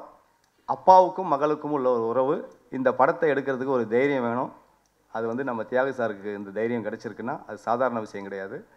அந்த படத்தை ஆரம்பிக்கும் போது நான் ஒரு விஷயம் சொல்லணுன்றதுக்காக ஏதோ ஒரு சின்ன காதில் போய் ஒரு விஷயம் சொல்லும்போது, பரவாயில்ல, எனக்கு இந்த கதையை நான் எடுத்தே தீருவேன், இந்த படத்தை நான் ரிலீஸ் பண்ணியே தீருவேன்னு சொல்லிட்டார் அவர். என்னென்னா, இந்த படம் நான் எடுத்தே தீருவேன் அப்படின்னு உறுதியாக சொன்ன இயக்குனர் வந்து நம்ம தியாகராஜன் சார். மேடையில் வந்து நான் வந்து யுவன் சங்கர் ராஜா ஐயா, பவதாரணி அம்மா இவங்களெல்லாம் வந்து பாட்டைத்தான் நிறைய கேட்டிருக்கேன். இப்போ தான் வந்து நல்லாவே அவங்களெல்லாம் பார்க்குறேன் நான். ஏன்னா ரொம்ப சிறப்பான இசையமைப்பாளர் நம்ம ராஜா சாரோட வாரிசுகள்லாம் வந்து மேடையில் உட்காந்து இந்த மேடையை சிறப்பிச்சதுக்கு ரொம்ப நன்றி. இந்த படம் சிறப்பாக வரணும். நன்றி, வணக்கம். அன்புடனும் அக்கறையுடனும் படத்தை வெளியிட முன் வந்திருக்கிற எங்கள் சக்தி ஃபிலிம் ஃபேக்ட்ரி சக்திவேலன் சாருக்கு என்னோட நன்றிகளையும் அன்பையும் நான் தெரிவிச்சுக்கணும். எப்போவுமே ஒரு அண்ணனா துணையாக இருக்கிற சுப்பிரமணிய சிவா சாருக்கு என்னுடைய நன்றிகளையும் அன்பையும் தெரிவிச்சுக்கிறேன். அப்புறம் அனைத்து பத்திரிகையாளர்கள், ஊடக நண்பர்கள், இணையதள நண்பர்கள் அனைவருக்கும் என்னோட நன்றியை தெரிவிச்சுக்கிறேன். ஆரம்பத்திலேருந்தே ஒரு பாசிட்டிவான நியூஸ் கொடுத்துட்டே இருக்கீங்க. மிக்க நன்றி. உங்கள் அனைவருக்கும் நன்றியும் என்னுடைய அன்பும். அரங்கத்தில் இருக்கும் அனைவருக்கும் இறைவன் புறத்திலிருந்து சாந்தியும் சமாதானம் உண்டாகட்டும். இந்த விழாவில் ஒரு 2-3 விஷயங்களை மட்டும் பேசலான்னு தான் இருந்தேன். ஃபுட்பால் மேட்ச்சில் ஒருத்தராக அந்த கோல் போஸ்ட்டுக்கு பாலை தள்ளி கொண்டு வந்து கடைசியாக ஒருத்தர் கையில் கொடுக்குற மாதிரி வரிசையாக ஒவ்வொருத்தராக என்னுடைய பெயரை மென்ஷன் பண்ணி அவர் பேசுவாருன்னா இப்போ என்ன பேசுகிறதுன்றது இப்போ எனக்கு சிக்கலாயிருச்சு. இப்போ கோல் நான் போட்டாகணுமே அப்படின்ற கட்டாயத்தில் நான் நிற்கிறேன். ஆளுக்கு ஒரு துண்டு சீட்டு வேறு கொடுத்துட்டு போயிருக்காங்க, கோரிக்கையெல்லாம் வைக்க சொல்லி. ஒருத்தர் வெளிப்படையாக சொன்னார், ஒருத்தர் காதுக்குள்ளே சொல்லிட்டு போயிருக்காரு. வழக்கம் போல தான் இந்த விழாவுக்கும் எனக்கும் முதல்ல நேரடியாக எந்த தொடர்பும் கிடையாது. 2 நாளைக்கு முன்னாடி தான் சுப்பிரமணிய சிவா அண்ணா இந்த மாதிரி ஒரு இசை வெளியீட்டு விழா இருக்குது, நீங்கள் வரணும் அப்படின்னு. போகிறதில்லையே சிவா, ரொம்ப நாள் ஆச்சு, எங்கேயுமே போகிறதில்ல, எங்கே போய் எது பேசினாலும் பிரச்சனையாகுது, பேசாமல் இருக்கிறது சிறந்தது அப்படின்னு நினச்சிட்டு வேலை பார்த்துக்கிட்டு இருக்கோம் அப்படின்னு சொன்னேன். அவர் அடுத்து சொன்ன வார்த்தை, இல்லைண்ணே பவதாரணி தான் மியூசிக்கு அப்படின்ன ஒன்று, அது கிட்டத்தட்ட என்னுடைய குடும்பம் மாதிரி. ஒரு 15 வருஷமாக நான் பார்த்துக்கிட்டு இருக்கிற ஒரு குடும்பம். யுவன் தான் ரிலீஸ் பண்ணுறாரு அப்படின்னு, இன்னும் முடிஞ்சு போச்சு, வேறு ஒன்றுமே சொல்லவே மறுக்கவே முடியாது அதில். சரி சிவா நான் வந்துடுறேன் அப்படின்னு. அப்புறம் யாரா நடிக்கிறான்னு கேட்டால் அபிசரவணன். யார் ஹீரோன்னு கேட்கும் பொழுது அபிசரவணன் ஹீரோன்னு. கேமராமேன் யாருன்னு கேட்டால் சீனுன்றது வந்து உங்களுக்கு இன்றைக்கி வரலை. இங்கே அவர் பிசி ஸ்ரீராமோட அசிஸ்டண்ட்டு, என்னுடைய படங்களுக்கெல்லாம் கிளாஸ் ஒர்க் பண்ணியிருக்காரு. மௌனம் பேசி இதில் 2 சாங் ஷூட் பண்ணி கொடுத்துருக்காரு. எல்லாமே தெரிந்த ஆட்களாகவே இருக்கிறாங்க. அப்போ இந்த படத்துக்கு எல்லாமாக மறைமுகமாக உதவி செஞ்ச சுப்பிரமணிய சிவாவை பற்றி இங்கே நிறைய சொன்னாங்க. உண்மையிலேயே சுப்பிரமணிய சிவா வந்து ஒரு பாசிட்டிவ் எனர்ஜி. அது பக்கத்தில் இருந்து பார்த்தவ எனக்கு தான் தெரியும். ஒரு ஷூட்டிங் ஸ்பாட்டில் நின்னா கூட வேலை பாரு ஏதாவது சத்தம் போட்டுக்கிட்டே இருப்பார். அவரை நீங்கள் பார்த்துருக்க வாய்ப்பு குறைவு. எந்த படத்துக்கு ஷூட்டிங் போனாலும் சரி, யாருடைய படமாக இருந்தாலும் சரி, அப்படி தான் இந்த படத்துக்கும் அவர் வேலை செஞ்சுருக்கார். இதை தாண்டி அப்புறம் பாடகர் செந்தில்னு இப்படி எல்லாமே தெரிந்த முகங்களாகவே இந்த விழாவுக்கு என்னை நெருக்கமாக்கி கொண்டு வந்து நிறுத்திடுச்சு. இந்த விழாவை பொறுத்த மட்டும் இது வெறுமன யுவன் சங்கர் ராஜா, பவதாரணி அப்படின்னு சொல்லிட்டு 2 இசையமைப்பாளர்கள்னு சொல்லி அவர்களை சின்னதாக சுருக்கிட முடியாதுன்னு நான் நினைக்கிறேன். உலக வரலாற்றிலேயே இப்படி ஒரு இசை குடும்பம் இருந்ததே கிடையாது. அது ரொம்ப முக்கியமானது. ரொம்ப சின்ன லெவலில் வந்து இல்லை இசைஞானியின் வாரிசு அப்படின்னு சொல்லி முடிச்சிடுறோம். எவ்வளவு முகங்கள் இருக்குது பாருங்கள். இளையராஜா என்ற அந்த மாபெரும் இசைக்கலைஞனுக்கு உண்டான முகங்கள் மட்டும் கொஞ்சம் நஞ்சம் கிடையாது. அவரே வந்து ஒரு புகைப்பட கலைஞராக இருக்கிறார், அவரே ஒரு தயாரிப்பாளராக இருக்கிறார், அவரே ஒரு பாடலாசிரியராக இருக்கிறார், அவரே ஒரு பாடகராகவும் இருக்கிறார். அவருடைய உடன் பிறந்த தம்பி பாடலாசிரியராக இருக்கிறார், பாடகராக இருக்கிறார், இசையமைப்பாளராக இருக்கிறார், இயக்குனராக இருக்கிறார் கங்கை அமரன் சார். அவருடைய பையன் 2 பேர், ஒருத்தர் டைரக்டராக இருக்கார், ஒருத்தர் நடிகராக இருக்கார். இந்த பக்கம் வந்தால் யுவன் சங்கர் ராஜா, அவர் இசையமைப்பாளராக இருக்கார், தயாரிப்பாளராக இருக்கார். பக்கத்தில் பவதாரிணி பாடகியாக தேசிய விருது, அடுத்து வந்து இப்பொழுது இசையமைப்பாளர்னு கார்த்திக் ராஜா இசையமைப்பாளர், தயாரிப்பாளர்னு இப்படி ஒரு குடும்பம் உலகத்தில் எங்கேயுமே கிடையாதுன்றதான் மறுக்க முடியாத ஒன்று. அப்படிப்பட்ட ஒரு குடும்பம் தமிழ் குடும்பமாக நமக்கு கிடைச்சது நம்மெல்லாம் செஞ்ச பாக்கியம், புண்ணியம் அப்படின்னு தான் நம்ம சொல்லணும். ஏன்னா இங்கே வாழ்ந்து முடித்த லெஜண்ட் இருக்காங்க, வரலாற்று நாயகர்கள் இருக்காங்க. திரைக்கலையை பொறுத்த மட்டும் அதில் மறைந்த எம்ஜி ராமச்சந்திரன் அவர்களை சொல்லலாம், சிவாஜி கணேசனை சொல்லலாம். எனக்கு ஒரு பெரிய வருத்தம் இருக்குது. இப்போ எம்ஜிஆரோடு பயணித்தவர்கள் அப்படின்னு சொல்லும்போது, எம்ஜிஆரோடு பயணித்தவர்கள் இன்றைக்கு எம்ஜிஆரை பற்றி இப்போ கூட நேற்றைக்கு தினம் 2 நாளைக்கு முன்னாடி அவருடைய பிறந்த நாள் போச்சு. இத்தனை ஆண்டுகளுக்கு பின்னாடி அவரை நினைவு வச்சுருக்காங்க. அவரோடு பயணித்து வேலை செய்தவர்கள் யார் இருக்காங்க அப்படின்னா, அவர்கள் அதை ஒரு ஆவணமாக ஆக்கவில்லை அப்படின்றது தான் உண்மை. அதே போல் இப்போ சிவாஜி சாரை தெரியும், நடிகர் திலகம் சிவாஜி கணேசனை பற்றி சொல்லும் பொழுது அவர் அப்படி பண்ணுவாரான்னு சொன்னால் அவரோட வேலை செஞ்சவங்க யாரும் இல்லை. எனக்கு தெரிஞ்சு ஒரே ஒருத்தர் இருக்காருன்னு நினைக்கிறேன், ஏவிஎம்மில் டப்பிங் துரைன்னு, அவர் தானே சிவா? ஆமாம், ஏவிஎம்மில் இருக்க டப்பிங் தேட்டரில் இருக்கவர். அவர்கிட்ட தான் நான் கேட்பேன், நான் எப்படி சார் சிவாஜி சார் டப்பிங் பண்ணுவார்னு. அவர் சொல்லுவார், அவர் அசிஸ்டண்ட்டாக தான் ஒர்க் பண்ணியிருக்காரு. ஸோ அப்போ இந்த மாதிரியான தகவல்களை சேமித்து வைக்காமல் போயிட்டாங்கன்றது என்னுடைய வருத்தம். இப்போ ஃபிலிம் நியூஸ் ஆனந்தனுக்கு அப்புறம் அப்படி ஒரு கலைஞன் இன்னும் தமிழகத்தில் வரவே இல்லை. அவர்கிட்ட இருந்ததையே நம்ம ஆவணமாக வைக்காமல் விட்டுட்டோம். அது தமிழக அரசு செய்த தவறு, தமிழ் சினிமா செய்த மிகப்பெரிய தவறு. நிறைய மிஸ் ஆகி போச்சு நம்மக்கிட்ட. அப்போ இப்போது நம்மக்கிட்ட வாழ்ந்துக்கிட்டு இருக்கிற லெஜண்ட் யாருன்னு பார்த்தீங்கன்னா, நம்மக்கிட்ட 3 பேர் தான் இருக்காங்க. ஒன்று இசைஞானி இளையராஜா, இன்னொன்று உலக புகழ்பெற்ற திரைக்கலைஞராக திரு ரஜினிகாந்த் அவர்கள், உலக நாயகனாக கமலஹாசன் அவர்கள். ஸோ அப்போ இவர்களை பற்றிய ஆவணங்களை இவர்கள் இருக்கும் பொழுதே இவர்கள் வாயாலேயே கேட்டு செய்ய வேண்டியது ஒவ்வொருத்தருடைய கடமை. சினிமாவில் இருக்கிறவங்க செய்வாங்களான்னு எனக்கு தெரியல. சங்கங்கள் எல்லாருமே வந்து அது எல்லா சங்கமுமே இழுத்து மூடி கிட்டத்தட்ட மூடு விழா நடத்திக்கிட்டு இருக்கிற இடத்துல தான் இருக்குது. அப்படி தான் தமிழ் சினிமாவுடைய நிலைமை இன்றைக்கி மோசமாக போயிட்டுருக்கு. அதனால் நான் யுவன்கிட்ட பார்க்கும்போதெல்லாம் சொல்லுவேன், நான் யுவன் மிஸ் பண்ணிடாதீங்க, நீங்கள் ஒரு ஆவணமாக்குங்க. இன்றைக்கு இளையராஜா அவர்கள் எங்கே நடந்து போகிறாங்க, எங்கே போகிறாங்க, என்ன பேசுகிறாங்க, என்னன்னு சொல்லி இதெல்லாம் ரொம்ப முக்கியமானதாக எனக்கு படுது. ஏன்னா இன்னொரு 10-20 வருஷம் கழித்து பார்க்கும்பொழுது இதெல்லாம் கிடைக்காமல் போயிருமோன்ற ஒரு அச்சம் இருக்குது. ஸோ அதனால் இவனுக்கு தான் அந்த பொறுப்பு இருக்குது. நான் உதவி செய்கிறேன் உங்களுக்கு, உங்கள் கூட இருந்து. அதனால் வேலையை தொடங்க வேண்டியது இல்லை. அப்படிப்பட்ட ஒரு இசை குடும்பம் தான் இன்றைக்கு உட்கார்ந்துருக்கு, இசையமைச்சிருக்காங்க. அதற்கு பின்னாடி இந்த அபி சரவணன் அந்த படத்தின் நாயகன். அப்புறம் இந்த மேடையில் கூட சவுந்தரராஜனை கூப்பிடும் பொழுது சோசியல் ஆக்டிவிட்டீஸ்ன்னு சொல்லி கூப்பிடுங்க அப்படின்னு சொன்னாங்க. என்னை பொறுத்த மட்டும் அதை நான் பெருமையாக நினைக்கல. அது உங்களை போன்றவர்களுக்கு பெருமை இல்லை, உங்களை போன்றவருடைய வளர்ச்சிக்கான தடை என்பதை நீங்கள் உணர்ந்து கொள்ள வேண்டும். ஏன்னா இன்றைக்கி இருக்கக்கூடிய அரசியல் சூழல் ரொம்ப சிக்கலானது. நீங்கள்லாம் கொஞ்சம் ரொம்ப கேர்ஃபுல்லாக இருக்கணும். வளர்ந்து வரும்போதே நீங்கள் வந்து இதுபோல் பொது விஷயங்களில் ஈடுபடுவது என்பது, பொது விஷயத்தில் ஈடுபடணும். ஒரு கலைஞனுக்கு சமூக அக்கறை இருக்கணும். ஆனால் அது வெளியில் தெரிகிற அளவுக்கு அரசுக்கு எதிராக வந்து நிற்கிற அளவுக்கு நீங்கள் இருக்கக்கூடாது. ஏன்னா சினிமா என்பது முழுக்க முழுக்க வியாபாரம் தான். இங்கே வெற்றி தான் பேசும், வெற்றி தான் பேசும். நீங்கள் உங்களுடைய சோசியல் ஆக்டிவிட்டீஸ் எல்லாம் பார்க்கும் பொழுது அது என்ன செய்வாங்கன்னு கேட்டிங்கன்னா, முகநூல்லையும் ட்விட்டர்லையும் எழுதுவாங்க. நீங்கள் அதுக்கு அடிமையாயிடாதீங்க. இந்த முகநூல் ட்விட்டர் மாதிரி ஒரு ஏமாத்து வேலை எதுவுமே கிடையாது. அதுக்கு நீங்கள் அடிமையாயிட்டீங்க, அதுக்கு நீங்கள் ஈல்டாயிட்டீங்க, அதுக்கு தினம் காலையில் பதில் சொல்லிக்கிட்டு இருந்தீங்க அப்படின்னு சொன்னால் நீங்கள் வளர மாட்டீங்கன்றது தெள்ள தெளிவாக அதிலிருந்தே தெரிஞ்சுக்குங்க. எனக்கு முகநூலும் கிடையாது, ட்விட்டரும் கிடையாது, எனக்கு தேவையும் இல்லை. ஏன்னா ஒவ்வொரு நாளும் அதுக்கு பதில் சொல்லிக்கிட்டே இருக்கணும்.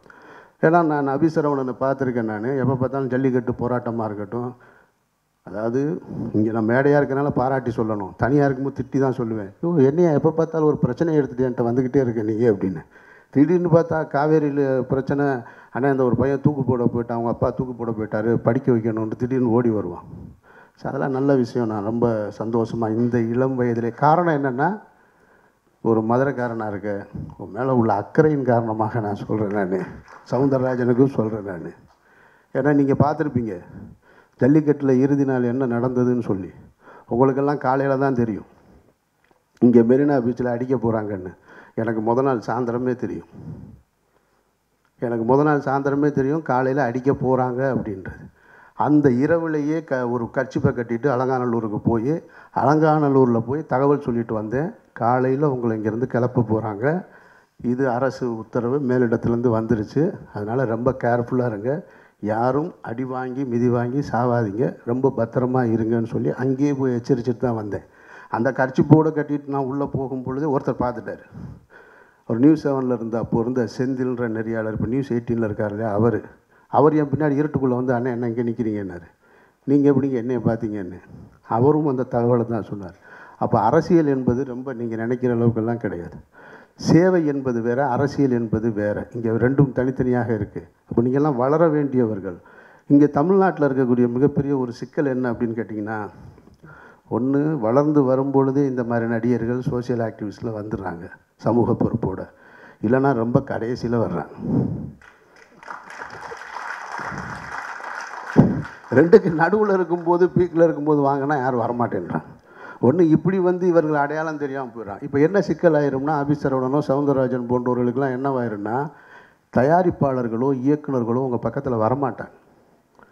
இந்த பயனை போட்டால் அதில் சிக்கல் வருமா, இந்த பயனை போட்டால் அதாவது பிரச்சனைகள் வருமா அப்படின்னு சொல்லி. இதெல்லாம் நான் யூகத்தின் அடிப்படையில் சொல்லலை, என்னுடைய சொந்த அனுபவத்தில் தான் நான் உங்களுக்கு சொல்லிக்கிட்டு இருக்கேன்.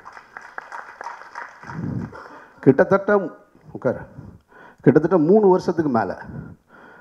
வருஷத்துக்கு மேலே என்னை வந்து என்னோட படத்தை இயக்குவதற்காக நான் ஒரு படம் சந்தனத்தை வேண ஆரம்பிச்சிருந்தேன். உங்கள் எல்லாருக்கும் தெரியும். அந்த படம் ஒரு பீரியட் ஃபிலிமு. கிட்டத்தட்ட 35 நாட்கள் படப்பிடிப்பு நடந்து நிறுத்தி வைக்கப்பட்டிருக்கு. நான் தான் ப்ரொடியூசரு, ஒரு ஃபினான்சியர் தான் எனக்கு ஃபண்ட் பண்ணிகிட்டு இருந்தார். அதற்கு பின்னால் கிட்டத்தட்ட 10 பேர் ஃபினான்சியர் என்னை சந்திச்சிட்டாங்க. அவங்க பூரா எனக்கு போடுற கண்டிஷன் என்ன தெரியுங்களா? நீங்கள் வந்து பொதுவெளியில் பேசக்கூடாது, நீங்கள் பொதுவெளியில் அரசை எதிர்த்து கருத்து சொல்லக்கூடாது, ரொம்ப ஃபோர்ஸ்டாக சொல்கிறீங்க மத்திய அரசு மாநில அரசு ரெண்டையும், அதனால் சிக்கல் இருக்குது, அப்படி நீங்கள் ஒரு உத்தரவாதம் கொடுத்தீங்கன்னா நாங்களும் உங்களுக்கு ஃபன் பண்ணுவோம் அப்படின்றாங்க. எனக்கு அப்போல்லாம் என்ன தோணும்னா, ஏண்டா கண்ணை விற்றுட்டு சித்திரம் வாங்குறதுக்கு எவ்வளோ பைத்தியக்காரத்தனமோ, என்னை விற்று சினிமா எடுக்கிறது பைத்தியக்காரத்தனம்னு நான் நினச்சிக்கிறேன். அப்படி ஒரு சினிமாவை என்னால் செய்ய முடியாது. நான் நானாகத்தான் இருப்பேன். நான் உங்களைப் போல இல்லை. நான் வந்து 15 வருஷத்துக்கு மேலே ஆயிடுச்சு. நான் மிடில் இருக்கேன், ரொம்ப கடைசியில் வரமாட்டேன். அதனால தான் மிடில் இருந்தே சொல்கிறேன். நான் போக்கடம் இல்லைங்கும்போது அரசியல் பேசுவது சரியானதுன்னு நான் நினைக்கல. அதனால் அப்படி ஒரு சினிமா தேவையில்லை. எனக்கான சினிமாவை நானே உருவாக்கிக்கிறேன். என்னோடு சேர்ந்து நண்பர்கள் இருக்காங்க, என்னோட அன்பு செலுத்துறதுக்கு 1000 பேர் இருக்காங்க. இப்போ இந்த மேடையிலே கூட எல்லாரும் என் பெயரை சொல்லிட்டு போகணுன்ற அவசியமற்றது. ஆனால் எல்லாரும் என்னை மென்ஷன் பண்ணுறாங்கன்னா உங்களுடைய அன்புக்கு பாத்திரமாக நான் இருந்திருக்கேன், அதுக்கு உண்மையாகவும் இருப்பேன் கடைசி வரைக்கும். நேற்று தான் இந்த இயக்குனரை சந்திக்கக்கூடிய வாய்ப்பு வந்தது. சிவா கூட்டிகிட்டு வந்தார். நான் சொல்லிட்டேன், சிவா நான் தான் வர்றேன்னு சொல்லிட்டேன்ல, விடுங்க சிவா. இல்லை அவர் உங்களை ஒரு முறை பார்த்துடணுன்றாரு அப்படின்னு. சரி, நேற்று என்னுடைய அலுவலகத்துக்கு வந்தார், பார்த்தேன் நான். அப்போது சிவா சொன்னார், அண்ணே இவர் வந்து மாயவரத்தில் வந்து ஒரு பெரிய டாக்டருண்ணே அப்படின்னாரு. ஏங்க அந்த வேலையை விட்டுட்டு இங்கே வந்தீங்க அப்படின்னு. அவர் சொன்னார், இல்லை சார் நான் சினிமா மேலே ரொம்ப ஆர்வமாக இருந்தேன். ஓ அப்படியா, நான் யார்கிட்டயா ஒர்க் பண்ணியிருக்கீங்களா அப்படின்னு கேட்டேன். இல்லை சார் அப்படியே பார்த்துக்கிட்டே இருந்தேன்லாம் அப்படின்னாரு. எனக்கு உடனே ஒரு கேள்வி தோணுச்சு, அப்போ பார்த்துக்கிட்டே இருந்தால் நம்ம கூட ஆப்ரேஷன் பண்ணலாம் போல் தெரியுது. சினிமா அவ்வளோ ஈஸியாக போயிடுச்சிங்க. பார்த்துக்கிட்டே இருந்தேன், அதனால் காசு இருக்குது, படம் எடுத்துட்டேன்னு. இப்போ நம்மளும் பார்த்துக்கிட்டே இருந்தால் வீட்டில் இருக்க 2 பேரை கூட படுத்து ஒரு ஆப்ரேஷன் பண்ணி பார்த்துருவோம்டா. சரி, வந்த உடனே கேட்டால் அவர் என்ன நினச்சிருப்பார், இவனை ஏன் சீஃப் கெஸ்ட்டாக கூப்பிட்டோம், என்னடா இன்விடேஷன் கொடுக்க சால்வை போட வந்த இடத்துல இப்படிலாம் கேள்வி கேட்குறாருன்னு. சரி, நம்ம நாளைக்கு மேடையில் கேட்டுக்குருவோம் அதை. ஆனாலும் அவரை பற்றி சிவா திரும்ப திரும்ப சொல்கிறார், ஆனால் இவர் பெரிய டாக்டரு, இவருடைய துணைவியார் அதை விட சிறந்த டாக்டரு, இவங்க 2 பேரும் மாயவரத்தில் எல்லா மக்களுக்கும் தெரிந்தவங்கன்னு. ஸோ அப்போ உங்களுடைய அந்த கலை அது சொல்ல, என்னுடைய முதல் பட மேடையில் கமலஹாசன் சார் சொன்னது தான், தேவி தேட்டரில் மௌனம் பேசியது ஆடியோ ரிலீஸில் கிட்டத்தட்ட 17-18 ஆண்டுகளுக்கு முன்னாடின்னு நினைக்கிறேன். அவர் சொன்னார், சினிமா தனக்கு யார் வேணுமோ அது தேடி எடுத்துக்கிறோம், நீங்கள் இந்த மூலையில் உலகத்தின் எந்த மூலையில் இருந்தாலும் உங்களை கைப்பற்றிக்கிறோம். சினிமா தனக்கு வேணுங்கிற ஆள் அப்பப்போ எடுத்துக்கிறது, அதுபோல் உங்களை எடுத்திருக்குன்னு நினைக்கிறேன். நிச்சயமாக உங்களுடைய பயணம் நல்ல பயணமாக இருக்கணும். சொந்த படம் பண்ணியிருக்கேன்னாரு. எவ்வளோ இன்வெஸ்ட்மெண்ட்டுன்னு கேட்டேன், பட்ஜெட்லாம் சொன்னார். சரி, ரிலீஸு ஓன் ரிலீஸ் ஆனேன். ஆமாம் சார் ஓன் ரிலீஸ்னாரு. ஸோ அப்போ எல்லாவற்றிற்கும் தயாராக ஒரு தயாரிப்பாளர் வந்திருக்கிறாரு, இயக்குனராகவும் வந்திருக்காரு. உங்களுடைய முயற்சிக்கு என்னுடைய வாழ்த்துக்கள். இந்த இடத்துல சிவா சொன்னதை தான் மீண்டும் உங்களுக்கு நான் நினைவுபடுத்த விரும்புகிறேன். நீங்கள் இதுபோல் ஒரு துறையிலேருந்து வர்றவங்க, உங்களுக்கு ஒரு அனுபவம் இருக்கும். ஒரு நாளைக்கு 300 பேர் உங்களை பார்க்குறதுக்காக காத்திருக்காங்க அப்படின்னு சொன்னால், அந்த 300 பேர்த்திட்ட 300 விதமான கதைகளை நீங்கள் சந்திச்சிருக்க முடியும். அப்போ அதுதான் திரைப்படமாக வரணும். அதெல்லாம் எங்களால் நினச்சி பார்த்தா கூட எழுத முடியாது. அப்போ நீங்களும் ஒரு வெறுமன காதல் கதையை எடுத்துகிட்டு வருவீங்களா அப்படின்னா, அதை நான் படம் பார்த்துட்டு தான் நான் சொல்லணும். அதனால் படம் பார்த்து தான் சொல்லணும். அப்போது ஒருவேளை இந்த படத்தில் அது நடந்திருந்தால் கூட, நடக்கலைனா கூட, உங்களுடைய அடுத்த படங்கள், ஏன்னா உங்கள்கிட்ட காசு இருக்குதுன்னு எனக்கு தெரிஞ்சு போச்சு, நீங்கள் படம் எடுப்பீங்கன்றதும் தெரிஞ்சிருச்சு. இப்படி ஒரு மேடை வேறு பார்த்தாச்சு, இனி எப்படி சும்மா இருக்க முடியும்? நம்ம ஊரில் சொல்லுவாங்கள்ல, ஆடின காலும் பாடின வாங்கி சும்மா இருக்காதும்பாங்க. அதுபோல் சினிமா எடுத்தவங்க சினிமா விட்டு வேறு ஒன்றும் செய்ய முடியாது. இப்போ என் கையில் 20 கோடி ரூபா இன்றைக்கி இருந்துச்சுன்னா என் படத்தை முடிப்பேன், அவ்வளோதான். எனக்கு வேறு எதுவுமே தெரியாது. கமல் சார் அடிக்கடி சொல்லுவார், என்கிட்ட காசு இருந்தால் என்ன செய்வீங்க, நான் புதுசாக என்ன எக்யூப்மெண்ட்ஸ் இருக்குது அதான் வாங்குவேன் அப்படின்னு சொல்லுவார்.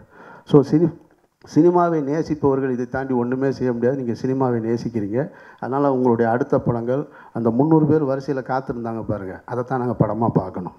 அப்படி ஒரு கதையை நீங்கள் படமாக்குவீங்கன்னு நம்புகிறேன் நான். அதுக்கடுத்து கதாநாயகி வெண்பா, இப்படி ஒரு பேர் கேட்டு எவ்வளோ வருஷம் இருக்குங்க.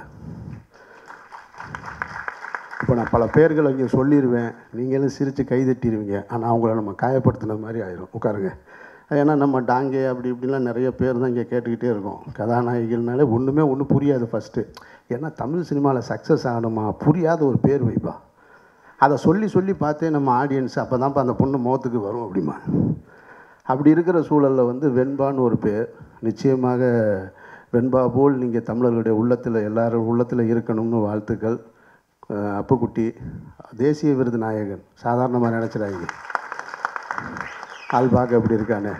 அதனால் எல்லா கலைஞர்களுக்கும் இங்கே இருக்கக்கூடிய அனைவருக்கும் என்னுடைய வாழ்த்துக்கள். ஆர்ட் டைரக்டர் முதல்ல பேசினார், அவருக்கும் என்னுடைய வாழ்த்துக்கள்.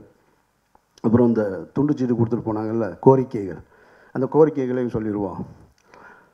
ஒன்று வந்து மாநில அரசுக்கான கோரிக்கை, எஸ்ஆர் பிரபாகரன் சொன்னது.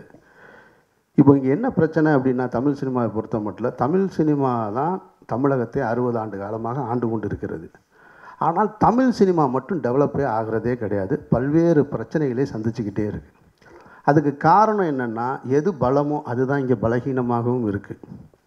எப்படி எம்ஜிஆர் அவர்கள் திரைத்துறையின் மூலமாக புகழ்பெற்று சிஎம் ஆனாரோ, அதற்கு பின்னால் பல பேர் எம்ஜிஆர் ஆகணும்னு முயற்சி செஞ்சு சினிமாவிலேருந்தே போராடிக்கிட்டே இருக்காங்க. அப்போ அவரை தொடர்ந்து அதுக்கடுத்து மறைந்த ஜெயலலிதா அம்மையாரும் ஆட்சி கட்டிலுக்கு வரும் பொழுதும், கலைஞர் அவர்கள் ஆட்சி கட்டில் இருக்கும் பொழுதும், நான் வந்து இங்கே யாரும் தப்பாக எடுத்துக்க வேணாம், நான் உடனே திமுகவுக்கு ஆதரவுன்னு சொல்லாங்க. கலைஞர் அவர்கள் இருக்கும் பொழுது திரைத்துறையோடு நிறைய தொடர்புகள் வச்சுருந்தாங்க, திரைத்துறை சார்ந்த பிரச்சனைகளை சொல்லும்போது கேட்டுட்டு இருந்தாங்க. ஆனாலும் என்ன சிக்கல் இருந்ததுன்னு கேட்டிங்கன்னா, எம்ஜிஆர் அவர்கள் இருக்கும் பொழுதும் கலைஞர் அவர்கள் இருக்கும் பொழுதும் அவர்களுக்கு மிக நெருக்கமானவங்களாக இருந்தாங்கல்ல, அவங்க யார் திரைத்துறை சார்ந்த பிரச்சனையை போய் அவங்கக்கிட்ட சொல்லலை. காலையிலையும் சந்திக்கக்கூடிய சிஎம்மை சந்திக்கலாம், மாலையிலையும் சந்திக்கலான்னு இருக்கிறவங்க தங்களை தனித்தனியே வளர்த்து கொண்டார்களே தவிர துறை சார்ந்த பிரச்சனையை சொல்லலை. சொல்லியிருந்தாங்கன்னா இந்தியாவிலேயே தமிழ் சினிமா என்பது ஹாலிவுட்டுக்கு இணையான ஒரு சினிமாவாக உருவாகிருக்கும். அந்த சிந்தனையோடு இருந்த முதல்வர் அதை மிஸ் பண்ணிட்டாங்க. ஏன்னா அப்படி கொடுக்கப்பட்ட இடம் தான் ஃபிலிம் சிட்டி. இங்கே இருக்கிற ஃபிலிம் சிட்டி ஒன்று இருந்தது, அது உங்களுக்கு தெரியுமா? எவ்வளோ பேருக்கு தெரியும்னு தெரில. அது எவ்வளோ பெரிய இடம் தெரியுங்களா? அதை கொடுத்தது வந்து திராவிட முன்னேற்ற கழகத்தின் திமுக ஆட்சியில் தான் ஃபிலிம் சிட்டி உருவாக்கப்படுது. அப்போ ஃபிலிம் சிட்டி உருவாக்கப்படும் பொழுது அவர் நினச்சிருந்தாருன்னா அவருடைய பெயரை வைத்திருக்கலாம். ஆனால் அவர் யாருடைய பெயரை வைத்தார்னு சொன்னால், மறைந்த புரட்சித் தலைவர் எம்ஜிஆருடைய பெயரை தான் வைத்தார். எம்ஜிஆர் திரைப்பட நகரம்னு வச்சுருந்தார், தன்னுடைய நண்பர் பெயரை வைத்தார். அப்போது அதை வந்து பெருமையாக தமிழ் திரையுலகம் ஏற்றுக்கொண்டது. இங்கே ஒரு சிக்கல் இருக்குது. நீங்கள் இந்த கோரிக்கை வச்சதுனால இந்த விஷயத்தை நான் பேச வேண்டியதாக இருக்குது. அப்போது அவங்க என்ன செய்கிறாங்க, அவருடைய ஆட்சி முடிந்து அடுத்து வந்து அண்ணா திராவிட முன்னேற்ற கழக ஆட்சி வருது. ஜெயலலிதா அம்மையார் வந்து முதல்வர் ஆகிறாங்க. முதல்வர் ஆன உடனே அவங்க செஞ்ச முதல் வேலை எம்ஜிஆர் திரைப்பட நகரை ஜேஜே ஃபிலிம் சிட்டின்னு மாற்றுறாங்க. இது மிகப்பெரிய தவறு, அது செய்யக்கூடாது. ஆனால் அவங்க தான் செஞ்சாங்க, அதிகாரத்தில் இருக்காங்க. அப்போ அவங்க செய்யும் பொழுது திரைத்துறை சார்ந்தவங்க அவங்கக்கிட்ட போய் ஒரு கோரிக்கை வச்சுருக்கணும். அம்மா நீங்கள் வந்து இந்த பெயர் மாற்றக்கூடாதுமா, இது வந்து அந்த கலைஞர் அவர்கள் கொடுத்தது, அதுவும் உங்கள் கட்சியின் நிறுவனருடைய பெயரில் தான் இருக்குது, நீங்கள் வேணால் வேற ஒரு இடம் கொடுங்க, வேற ஒரு இடத்த எங்களுக்கு கட்டி கொடுங்க, அதுக்கு உங்கள் பேர் வச்சுக்கங்கன்னு சொல்லியிருந்தாங்கன்னா நிச்சயமாக கேட்டிருப்பாங்க. இங்கே யாரும் சொல்கிறதில்ல. ஒன்று ஜெயிச்சு வந்தவுடனே அவங்களுக்கு ஒரு பாராட்டு விழா எடுக்கணும், இல்லைன்னா அதுக்கப்புறம் கை கட்டி அடிமையாக நிற்கணும். இதுதான் இங்கே இருக்கிற சிக்கல். அந்த சிக்கலை போய் யாரும் சொல்லாதனால தான் அது ஜேஜே ஃபிலிம் சிட்டியாக மாறின உடனே மீண்டும் திமுக ஆட்சிக்கு வந்தது. திமுக ஆட்சிக்கு வந்தவுடனே அது மறைந்த கலைஞர் அவர்களுக்கு மன வருத்தத்தை உண்டு பண்ணிய ஒரு விஷயம். ஏன்னா நான் உங்களுக்கு ஒரு இடமும் கொடுத்தேன், அதுக்கு பின்னாடி வந்து அதுக்கு பேர் என் பேர் வைக்கலை, எம்ஜிஆர் பேர் வச்சேன், அதை கூட நீங்கள் பாதுகாத்துக்க மாட்டிங்கன்னா நான் என்ன செய்கிறேன்னு தான் அந்த இடத்தை தான் பாதியை தூக்கி முதல் முறையாக டைடல் பார்க்கு தூக்கி கொடுத்தேன். இல்லைன்னா அவ்வளோ பெரிய ஃபிலிம் சிட்டியாக இருந்தது. அவ்வளோ பெரிய ஃபிலிம் சிட்டி இன்றைக்கி சுருங்கி இவ்வளோ தான் இருக்குது. இப்போ நான் ஒரு 10 நாளைக்கு முன்னாடி என் படப்பிடிப்பு நடத்திட்டு வந்தேன். அப்போது அதுக்கப்புறமா யாரும் கேட்குறதுக்கு போய் எது வேணும்னு கேட்க முடியலை. இப்போ மீண்டும் கடைசியாக 2006 இருந்தக்கூடிய ஆட்சியில், திராவிட முன்னேற்ற கழக ஆட்சியில் தான் 2009-10 நினைக்கிறேன், அந்த காலகட்டத்தில் ஒரு விழா எடுத்தாங்க, பாசத்தலைவனுக்கு பாராட்டு விழான்னு சொல்லி. நம்ம ஆளுங்க பாசத்தை காட்டுறதில் வந்து திரைத்துறை சார்ந்தவங்களுக்கு கேட்கவே வேணாம். ஏதாவது பலன் கிடைக்குதுன்னா மொத்தமாக போய் சாஸ்தாங்கமாக விழுந்துட வேண்டியதுதான். அந்த விழாவில் என்ன செய்கிறாங்க, அப்போ மீண்டும் அவர் பழசெல்லாம் மறந்துடுறார். மறந்துட்ட காரணத்தினால ஒரு திரைப்பட தொழிலாளர்கள் மற்றும் அனைவருக்குமா சேர்த்து பையனூரில் ஒரு 100 ஏக்கர் நிலத்தை ஒதுக்கி தர்றார். அந்த விழாவில் நானும் இருந்தேன், அந்த மேடையில் நான் இருந்தேன், கலைஞருக்கு மிக அருகில் இருந்தேன், அவர்கிட்ட கைப்பிடிச்சி வேறு சில விஷயங்கள்லாம் கேட்டுக்கிட்டும் இருந்தேன் அந்த டைமில் தான். அப்போ 100 ஏக்கர் கொடுக்கப்படுது. 100 ஏக்கர் கொடுத்துட்டு அதில் வீடு கட்டுறதுக்கு திரைத்துறை சார்ந்தவர்களுக்கு, தொழிலாளர்களுக்கு எல்லாத்துக்குமே பிரித்து கொடுங்க, ஆளுக்கு ஒரு வீடு கட்டணும்னு சொல்லிட்டு சிட்கோவில் லோன் கொடுக்கறதுக்கும் ஏற்பாடு பண்ணப்படுது. அது அந்த ஆட்சி முடிவுக்கு வர்ற நேரத்தில். அப்போ அந்த லோன் கொடுக்குறதுக்கும் அவர் சொல்லிட்டார். அங்கே இருந்த உணர்ச்சி வசப்பட்ட ஒருத்தர் இருக்கார், அப்போ சங்கத்தில் தலைவராக இருந்தவர். அவர் இப்படி தான் எது நடக்கணும், நமக்கு நம்ம பொறுத்த மட்டும் திரைத்துறை சார்ந்தவர்களுக்கு யார் ஆட்சிக்கு வர்றாங்கன்றது முக்கியம் இல்லை. நமக்கு தனிப்பட்ட அபிமானம் இருக்கலாம், தனிப்பட்ட முறையில் நம்ம ஓட்டு போடலாம். ஆனால் நம்ம துறையில் ஒரு பொறுப்பில் இருந்தோம்னா 2 பேருமே நமக்கு வேணும் அப்படின்ற மனநிலையில் தான் இருக்கணும். ஒரு பக்கமே சாயக்கூடாது. அங்கே நடந்தது, ஒருத்தர் மேடையில் ஏறி உடனே மைக்கை பிடிச்சி அதுக்கு கலைஞர் நகர்னு பேர் வைக்கணும் அப்படின்னாரு. அப்போவே நான் முடிவு பண்ணிவிட்டேன் இது நடக்காது அப்படின்னு. ஏன்னா எலெக்ஷன் வரப்போகுது 6 மாதம் கழிச்சு. அந்த பெயர் தான் சிக்கலானது. அடுத்து மீண்டும் 2011 அதிமுக ஆட்சி வந்தது. அது கலைஞர் பெயர்னு இருந்த ஒரே காரணத்தினாலேயே சிட்கோ லோன்லாம் கொடுக்க முடியாதுன்னு அன்றைய முதல்வராக இருந்த ஜெயலலிதா அம்மையார் சொல்லி முடிச்சிட்டாங்க. இன்றைக்கி வரைக்கும் சும்மா கிடக்கு அந்த இடம். அதில் பூரா மண்ணள்ளி விற்றுக்கிட்டு இருக்கான். அப்போ இங்கே பிரச்சனை என்னென்னா, இந்த துறையிலிருந்து இப்போ அடுத்து புதுசாக 2 மூத்த நடிகர்கள் அரசியலுக்கு வர்றாங்க. அப்படிங்கும்போது அப்புறம் எப்படி அரசு விருது கொடுக்கும் உங்களுக்கு? அது அச்சப்படும்ல. இவங்களுக்கு நம்ம விருது கொடுப்போம், இடம் கொடுப்போம், எல்லாம் கொடுப்போம். கடைசியில் நமக்கு போட்டியாகவே கட்சி ஆரம்பிப்பாங்க, நமக்கு போட்டியாகவே ட்விட்டரில் கருத்து சொல்லுவாங்க, நமக்கு போட்டியாகவே எதிராக நிற்பாங்கன்னு இந்த அச்சத்தின் காரணமாக தான் தமிழக அரசு விலகி நிற்கிறதா நான் பார்க்குறேன். இதுக்கு முன்னாடி இருந்த முதல்வர் அப்படி தான் இருந்தாங்க. ஆனால் இன்றைய தினம் மரியாதைக்குரிய எடப்பாடி அவர்கள் முதல்வராக இருக்கார். அவர் அப்படி அச்சப்பட வேண்டிய அவசியம் இல்லைன்னு நினைக்கிறேன். அவர் எந்த பால் போட்டாலும் அடிக்கிறார் நல்லா. அதனால் அவர் பயப்பட மாட்டாருன்னு நம்புகிறேன்.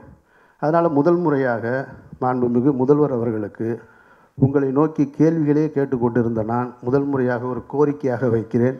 நீண்ட காலமாக நிறுத்தி வைக்கப்பட்டிருக்கக்கூடிய தமிழக அரசு விருதை வழங்கி தமிழ் சினிமாவுக்கு பெருமை சேர்க்குமாறு அன்போடு கேட்டுக்கொள்கிறேன் உங்களுடைய.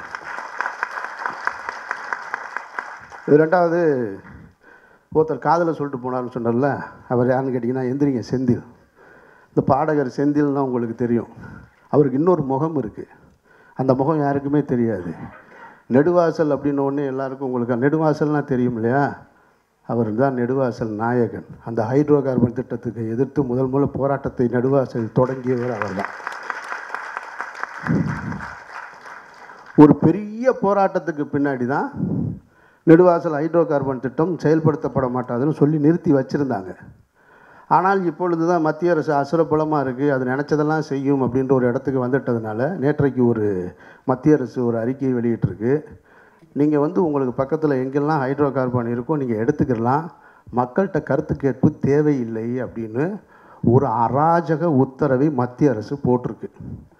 அப்போது தமிழக மக்கள் இங்கே கவனிக்க முடியாத ஒரு சூழலில் நல்லா கவனிக்கணும். ஒவ்வொரு முறையுமே ஒரு பக்கம் இங்கே இருக்கக்கூடிய வேறு பிரச்சனைகளை திசை திருப்புவதற்காக ஒரு பக்கம் சிஏஏ, என்பிஆர், என்ஆர்சின்ற திட்டங்களை கொண்டு வந்துக்கிட்டு இருக்கும் பொழுது, இப்போ என்ஆர்சிக்கு எதிராக மக்கள் போராடிக்கிட்டு இருக்கும் பொழுது சத்தம் இல்லாமல் இந்த திட்டத்தை போட்டு இந்த அறிக்கையும் கொடுத்துட்டு நீங்கள் ஹைட்ரோ கார்பன் வேலையை ஆரம்பிச்சிருக்காங்க. ஸோ அப்போ மத்திய அரசு இப்போ இங்கே மாநில அரசுக்கு கோரிக்கை வச்சோம். மத்திய அரசை நம்ம எச்சரிக்கை தான் முடியும். நீங்கள் தமிழக மக்களை வெறுமன வாக்குகளாகவோ அல்லது நீங்கள் தமிழகத்தை இந்தியாவில் இருக்கக்கூடிய கழிவு கிடங்காகவோ பார்க்காதீங்க. ஊரில் இருக்கிற குப்பையெல்லாம் கொண்டு வந்து கொட்டுறதுக்கு ஒன்றும் தமிழ்நாடு கிடையாது, தமிழை ஒன்றும் இழிச்சவாயம் கிடையாது. அதனால் நீங்கள் கொஞ்சமாவது தமிழக மக்களுடைய உணர்வுகளுக்கு மதிப்பளிங்க. ஹைட்ரோ கார்பன் நீட்டணும் வேணான்னு சொன்னால் சட்டமும் திட்டமும் மக்களுக்கானதுங்க. அதை முதல்ல ஆட்சியாளர்கள் புரிஞ்சுக்க வேணாமா? யாருக்காக இந்த ஆட்சி? மக்கள் ஓட்டு போட்டு தேர்ந்தெடுக்கிறாங்க. நீங்கள் பார்த்தீங்கன்னா இப்போ கடைசியாக நடந்த காமெடியில் மிக முக்கியமான காமெடி, இங்கே இருக்கிற குடியிருக்கிற மக்கள்லாம் சேர்ந்து ஓட்டு போட்டு 2 பேரை உட்கார வச்சாங்க மேலே. இவர்களால் தேர்ந்தெடுக்கப்பட்டவர்கள் அவங்க சொல்கிறாங்க உனக்கு குடியுரிமை கிடையாதுன்னு. அப்போ நாங்கள் போட்ட ஓட்டு செல்லாது தானே? அப்படி தானே இருக்க முடியும்? அப்போ செல்லாத ஓட்டை வாங்கி நீங்கள் எப்படி மேலே இருக்க முடியும்? இந்த கேள்விகளெல்லாம் நம்ம கேட்குறது தான் அவங்களுக்கு பிரச்சனையாகுது. அதனால் மத்திய அரசு தமிழக மக்களுடைய உணர்வுகளுக்கு மதிப்பளித்து ஹைட்ரோ கார்பன் திட்டத்தை நீட்டுணவை நிறுத்தி வைக்கணுன்றதை கேட்டுக்கிறேன். 2 பேரும் சொன்னதை சொல்லிட்டேங்க. ஆமாம், அடுத்து ஆனால் எனக்கு சிக்கல் நிறையா இருக்குது, ஏன் வேலை பாதிக்கட்டும்னு நினைக்கிறேன் நான். இருந்தாலும் இந்த மாயநதி என்ற திரைப்படம் மாபெரும் வெற்றி அடையணுன்றது தான் ஒவ்வொரு திரைப்படத்தை எடுக்கும் பொழுது எல்லோருடைய கனவாகவும் லட்சியமாகவும் இருக்குது. அந்த வகையில் இந்த மாயநதி திரைப்படம் ஒரு மாபெரும் வெற்றி அடையணும். இதுபோல் ஒரு புதிய இயக்குனர்கள், புதிய சிந்தனைகள் எல்லாம் தமிழ் சினிமாவுக்கு வரணும். நல்ல ஒரு ஆரோக்கியமான சூழல் தமிழ் சினிமாவில் உருவாகணும்.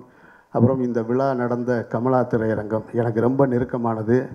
நான் என்னுடைய எல்லா திரைப்படங்களும் ரிலீஸ் ஆகிற எல்லா திரைப்படத்தையும் அந்த அந்த அந்த பாக்ஸில் உட்காந்து பார்ப்பேன், இல்லைன்னா இந்த பாக்ஸில் தான் உட்காந்து பார்ப்பேன். அப்படிப்பட்ட ஒரு விழாவில் இவ்வளவு நேரம் பொறுமை காத்து தியேட்டருக்காரங்களோட அனுமதியோடு நடந்திருக்கு, பத்திரிகையாளர்கள் உங்களுடைய காத்திருப்போடு நடந்திருக்கு.